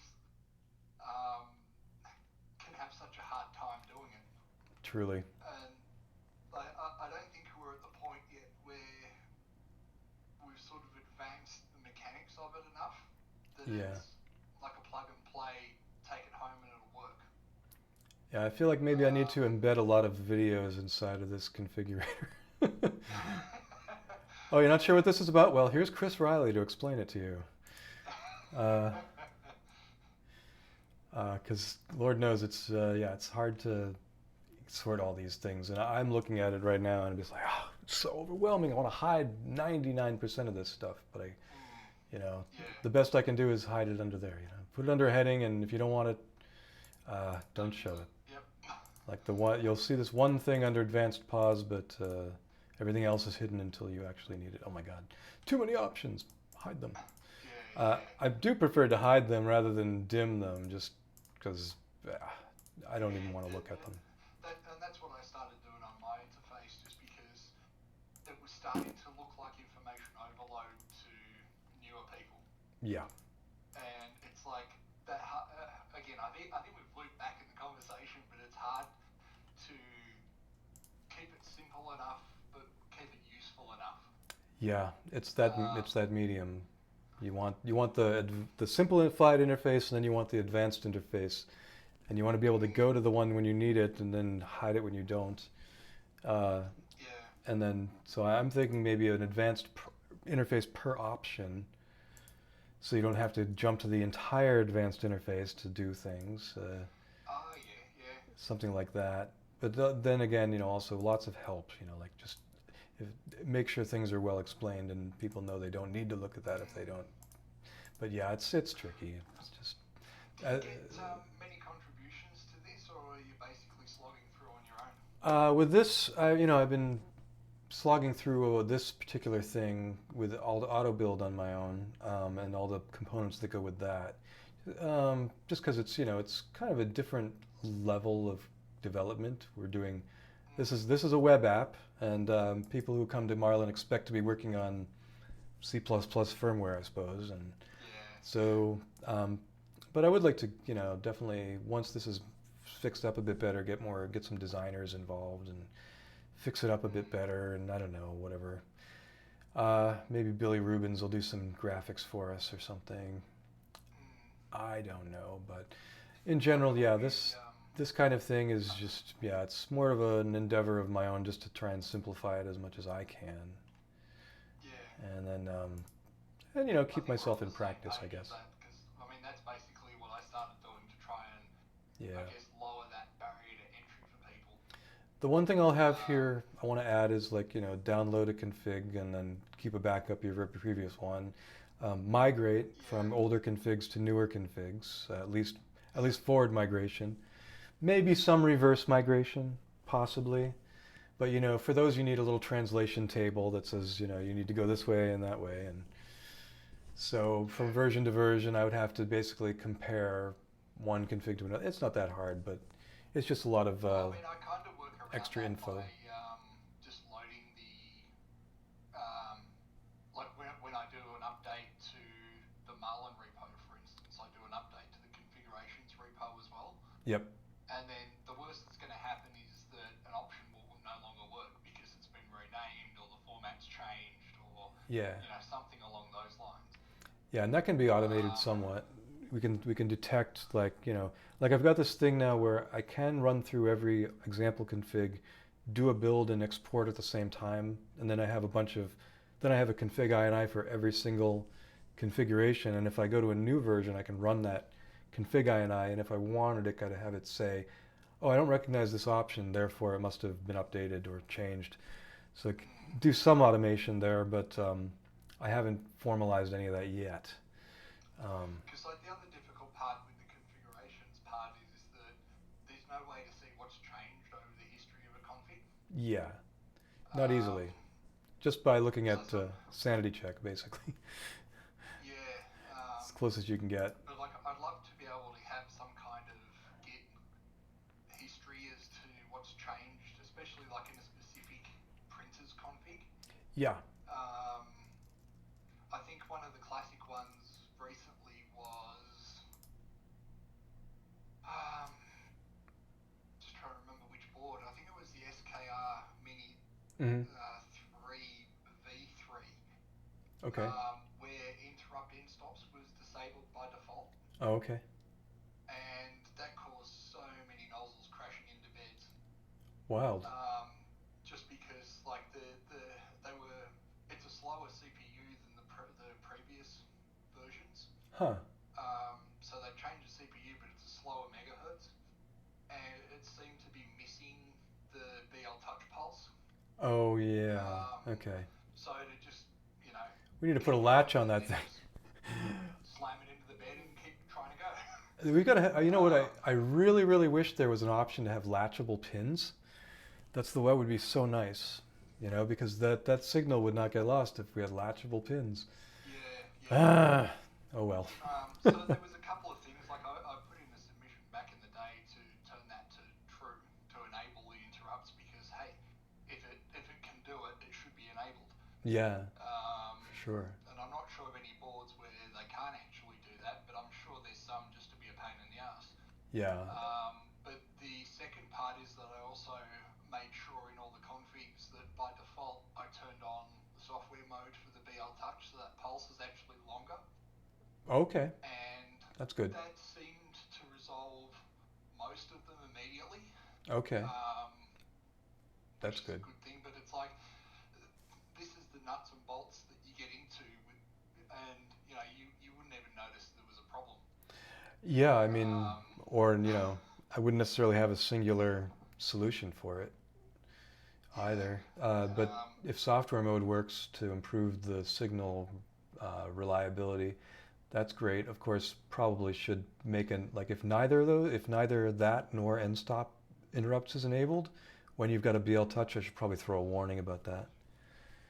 Quite likely. Yeah, because that's important. Because it's very easy, especially the slower processor you have, the more likely you are to miss that pulse if you're having to do polling. It's probably the same. It's probably true for the DAG pins too. on trinamic steppers. I think those are transient too. I have no idea. Yeah.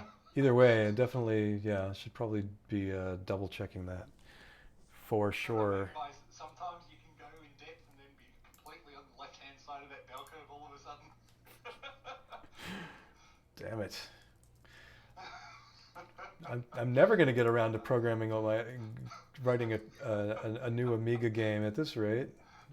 Yeah. I've got so much to do in Marlin. Well, that's the thing. Like, the sample configs are updated, and Yeah. that stopped the reports of this thing now slams into my bed. That's good. Which is good. But yeah, thinking about it, you're probably right. If we're stuck in polling and there is a BL touch and software mode is disabled, then that's probably the likely case of I'm just going to slam into the bed and keep going. Because there's no way to stop that either until it throws an error that it's travelled further than it thinks that it should have. Yeah, they've got that Z low point and that's it. And that's only for probing. So. Yeah, I mean, Oops. when you're homed at that point, Yeah. that's fine. But if you're not homed, Oh, you yeah. have no idea where you are. True. Am I 10 degrees? If you're only like 10 mil above the bed and you miss that probe, it's Yeah. gonna go, if you've got a Z height of 250, it's going to try and do another 240 mil straight through the bed. So are the BL touches more prone to damage now that they've switched to a plastic pin, or? I've only ever had the plastic pin and I've never damaged one. Yeah. So I think there's certainly a degree of user error in that. Yeah, I'm sure. But I think the user error can be along the lines of I did a probe, but I don't have a probe offset set. So like that first, when you're doing your G29, that first, I guess most usually front left, like the homing point moves? where it does the probe, Right. can be off the edge of the bed. Oops. Yeah, we don't want that. We don't want that. If it's set wrong, well, I don't know how you fix that. It's just, again, garbage in, garbage out.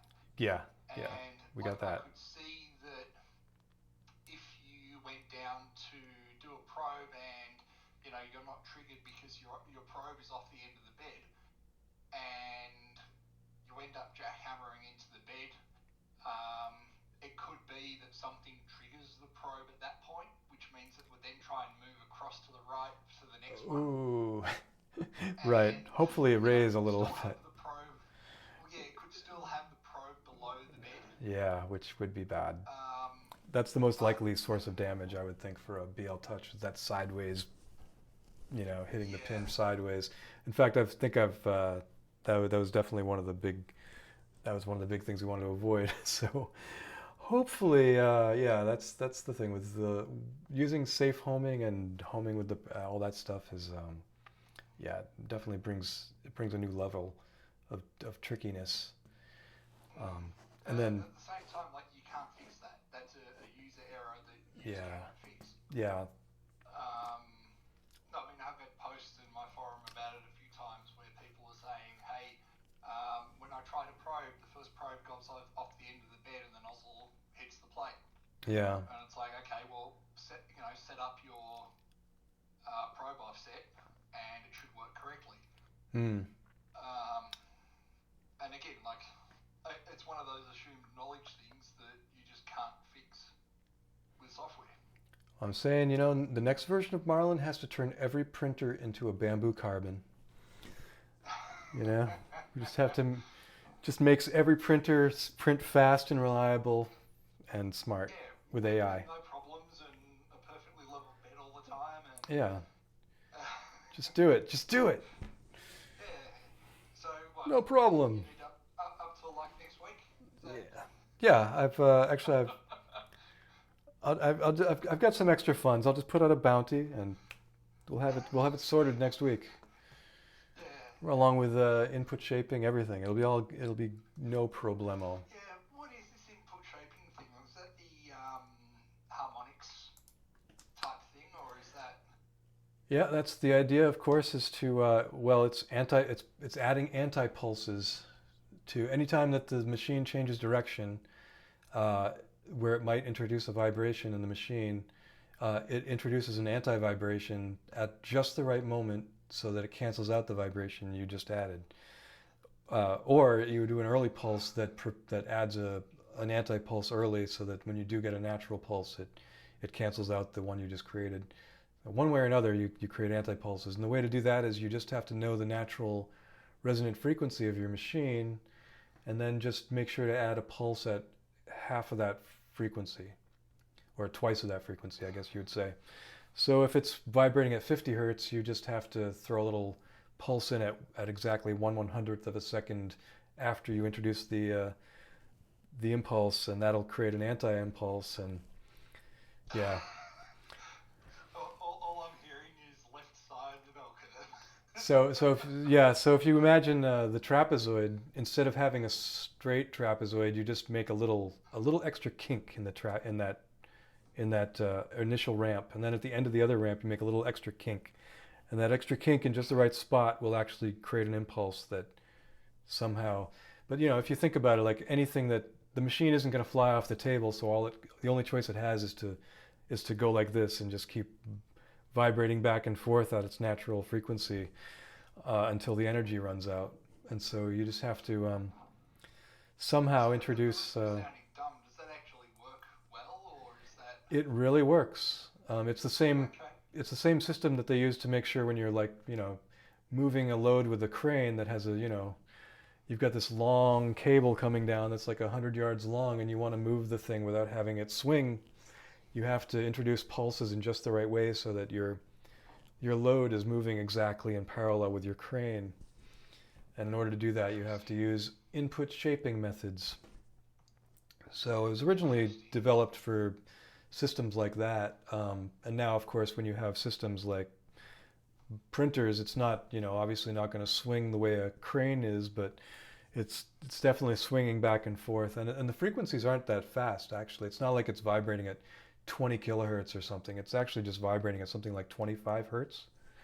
So pretty slow rates. So you just have to introduce the impulse at frankly, I could add something that would be like it, where you could just say, oh, I just want an extra impulse. Anytime there's a direction change, just throw an extra impulse in at this point. And you just have to, you could maybe use the knob to find just the right frequency. But with Clipper, you have to attach an accelerometer and run all these tests, and it does all these different moves at different frequencies, including really high frequencies where you can't even see it. And then it records all this data, and then as a result, at the end, it spits out some numbers that it can then use to cancel out those impulses or cancel out those vibrations. And so are we looking at you doing it in a similar way, being that have a feedback loop in there for it, or? Well, that's the real question is, there's certain, because of the way that they're conceiving of motion and designing it abstractly, they can do this stuff sort of at a mathematical level in a way that Marlin kind of can't, because we've got so much ad hoc on the fly stuff happening in Marlin. It's deterministic, but it's deterministic in a very dynamic way. So it's I know I could introduce impulses. If you knew the frequency you wanted, it could introduce impulses that were at that frequency. But I guess that's the difficult part, being that as soon as you change anything from a stock printer or even in a manufacturing variants, it's quite possible that all those are different for each printer.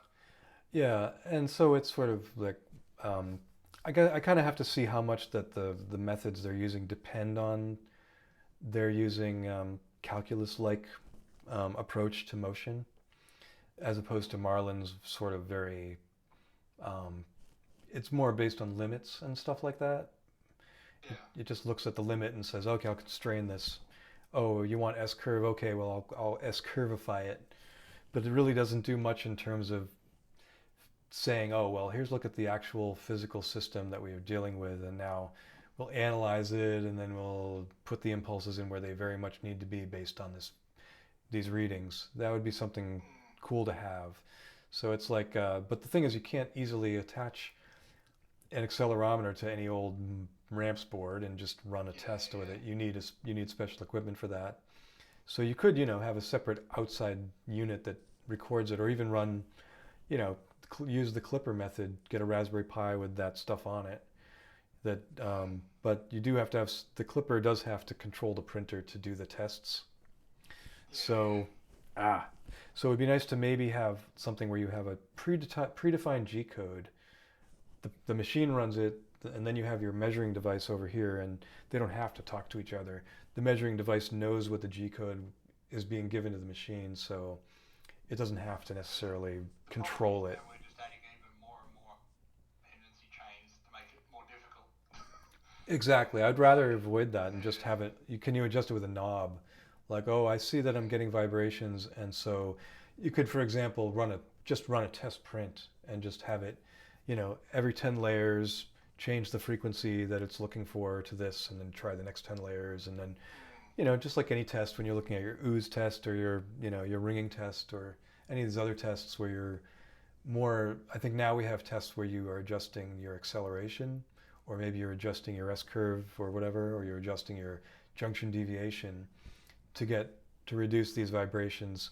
Now we'd be introducing another variable that could be looked at and tuned using these prints. Interestingly, I think I actually disabled junction deviation on the majority of stuff that I built. Yeah, I think that's just my uneducated stuff, or I just haven't got down to that far yet. my feeling is that it makes more sense with the decoupled axes that we have. We've got a belt driving Y, and you've got another belt driving X, and they have very different profiles. The bed is heavier, and the X-axis is, usually lighter and much easier to move. And yeah, so I feel like, and also, your bed weight is changing as the model is being built up on it as well. So those dynamics are like, I just thought that yeah. Slower. You mean junction deviation is a little over? Yeah. Yeah, I feel like it is too. Although it's meant, well, both it and S-curve. Like when you use S-curve, you're supposed to up your speeds, because it actually, it creates artificial limits on the speeds that it wouldn't normally be there. It takes longer for the acceleration and deceleration to occur as part of it. So it's like, well, just up your speeds, and then it'll get through those quicker, but it'll still have that S-curve stuff in it. And then there's, I don't know if you remember that paper that came out a few years ago about, they were just using like this really crappy printer, and then they were using some kind of a fast B-spline approximation thing. And that's very similar to what the S-curve stuff does. And it still turns out to be pretty effective. So I don't know, I've never seen a real scientific comparison of like Marlin's S-curve compared to like, to see what the real results are. I think that would be worthwhile to really put it through its paces, and the person to do that would be, Stefan, of course. But if Stefan won't do it, then maybe Tom will. But now you realise in saying all this is just like mapped out the next 5 years worth of Marlin development. I mean, I'm really, I would actually be happy to see some cool thing, like there's been a lot of talk about like a time-based planner, and also like someone threw at me an abstracted version of a timer. So I was like, oh yeah, of course you take your one ISR and then you split it up abstractly into one separate, software timer per stepper, and each one has its own little Bresenham thing going on. And then, so you've split up the abstracted more. You've separated the axes out more. But of course, then you need a faster processor to do that. But then you're also in a point that this is now getting into extremely specialist knowledge that trying to get help with is just about non-existent. Yeah, I mean, I can sort of, yeah, I mean, if that's the thing, the low-level stuff in Marlin is always a bit of a slog. It's like I'm always afraid to touch it because, one little thing and then everything breaks. But on the other hand, it would be nice to just like, well, let's just rewrite the planner, rewrite the stepper stuff from scratch, make everything else bolt onto it, and then see what happens. And maybe it'll work, and maybe we'll get to a certain place where we'll like it better. But I don't know. It's just that thing. You're afraid to touch what's there because of the sunk cost fallacy. And it's like, we can't afford to just make a new fork and start over, but if you're starting over, you might as well just, let's just make rep wrap firmware do everything Marlin does, or, maybe it's a better base for starting over. So I don't necessarily want to start over, but because there's so much invested here. But, Do you think, again, I'm just sort of spitballing stuff here, do you think that we're anywhere near the point of, hang on, I'm just going to cough. Of what? Sorry, I just had to cough, so I Oh. muted the mic so you can't hear anymore. Do you think it's at a point where we would be like able to get manufacturers on board to basically employ people to do this? Kind of thinking about how the Linux kernel does all its stuff, and like there's a lot of big name companies that obviously rely on Linux for everything that they do. Yeah. Sorry, am I cop again? Well, they do. I mean, although some of them are a little indirect. Like I think one thing with Creality, we were talking about earlier, Yeah, sorry. is that Creality actually is, a lot of what they do is through tiny machines or through, other vendors, and they kind of are, and the same with Big Tree Tech and MKS and MakerBase. They're sort of they are relying on outside help, and they've got I think they've got a few pet developers, and so we have, we've got our MakerBase guy, we got our Big Tree Tech guy, we got our Creality specialist guy. Actually work its way back via a PR, or Yeah. okay. But it's not like they're hired so much. I mean, they are and they aren't at the same time.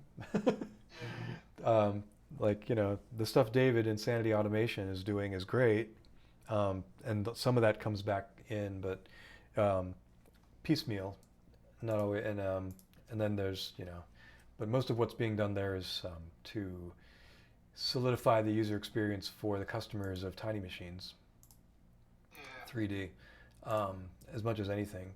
Not so much for the benefit of Creality or for MakerBase or Big Tree Tech per se, but more for the customer of those vendors. But I think I don't know. Things are changing in an interesting way. I mean, Prusa is now going to have their American vendor here, and the same is going to happen. I don't know. I think it's going to be more of that. Like, I don't know. They get tired of shipping stuff overseas, and having local warehousing here in the States or in Australia or elsewhere. It makes sense, to rather than having to always ship everything from China. Yeah, send the container load and get it Yeah. unpacked and distributed here. Yeah, send us a pallet. We'll take a giant container ship full of Ender 3s, whatever, and we'll warehouse them in Texas, and whatever has to be done. I don't know, but there's more of that. I think that will be a trend that maybe will happen more, at least for the bigger Chinese vendors. I don't know if I mean, we won't see that happen with ANET or G-Tech, but. So the difficult part is that I was I've been sort of pondering over this for years, and it's like sort of Marlin has become like the core of 3D printing, and it's like I feel like there's not enough resources being given to it that it probably deserves. I mean, here we are, we've got software that enables multi-billion-dollar industries, and Yeah. yet, it's like, well, where is all this stuff being ignored? And I just realised my mate's just turning up at the front door, so I might have to put a bookmark in that and come back another day. Well, that's all right. I've probably got to get some dinner about now too. But yeah, there's a lot to ponder. So. All right, good chat. I better go because the doorbell's just rung. All right, get on it. See you soon. Well, all right. That was a good extra bit for us all to enjoy. Yeah, there's a lot to think about in terms of what's going to make Marlin better in the long run, for sure. And really it's down to we're simplifying user experience, improving the results, making it, configurability is one thing. Great, add all the things you want, but really you want the thing to just work and be easy to set up and out of the box, not look like crap and stuff. And we're getting better all the time. I think that really for me the input shaping is all well and good, but I think people need to try out S-curve and really push it to its limits and really give it a test, see where we're at with that. And then we'll, I think also, that input shaping as we imagine it it's a complex topic, but the ultimate final result is impulse at a certain timing. I feel like if that's all that's needed is impulse at a certain point, like we could figure out ways to do that without having to get into the weeds with input shaping as a theory. Do all that, I don't know, I feel like if we can do that test print thing where you tune it and you run one test print and you've done it, for your machine from that point forward, it's good. You know what your resonant frequencies are. If you can find those, and you don't necessarily need to, I mean, of course you can do test prints where you measure with the caliper the spaces between those waves, and that tells you your frequency. If you know the speeds going across, you know the frequency. Yeah, there's a lot of ways to tune without having to have an accelerometer. So, and then ways that we could use that to, if we just ask you, hey, the firmware could say, all right, we printed this abstract object which was built into the firmware, went around in circles, did these lines. What did it look like? You report that, on the 20th layer where it has a little mark on it, it says 220 or something. That worked, or in this particular position on the print, it was good. Everything else looked like crap. Then you would answer, yes, that looks best, and then the printer could make that adjustment based on what it knows is the right frequency for that particular part of the print. I don't know, all kinds of ideas around that. Anyway, got into a lot of conversations here that I wasn't expecting, which is great. But frankly, I wasn't going to get too far with this config today. The stuff that I need to work on is annoying, but I'm going to put this out in beta form, or alpha at least. I don't know, alpha, beta form, really soon, so people can play with it. I wanted to put a pre-release mark on my extension, but apparently the Microsoft Marketplace doesn't allow that. You can still distribute them as V6 files, but not with them. And there is an official VSX an unofficial VSX registry for Linux and for things like Codium, so I'm going to probably add it onto that. Maybe even first, just so you can get a hold of it. Codium people. Meanwhile, yeah, I was just saying I'm going to get some food because I've been here a while, and 4 hours is more than enough time, 3.5 or whatever, for this kind of stream. So anyway, good to spend time with you, and I will be with you again soon. So yeah, check the links and all that stuff. Please support us, Marlin, if you can. We're doing so much to do. You probably saw me going through the PRs earlier, just slogging through. There's always more. So yeah. Well, anyway, see you guys soon.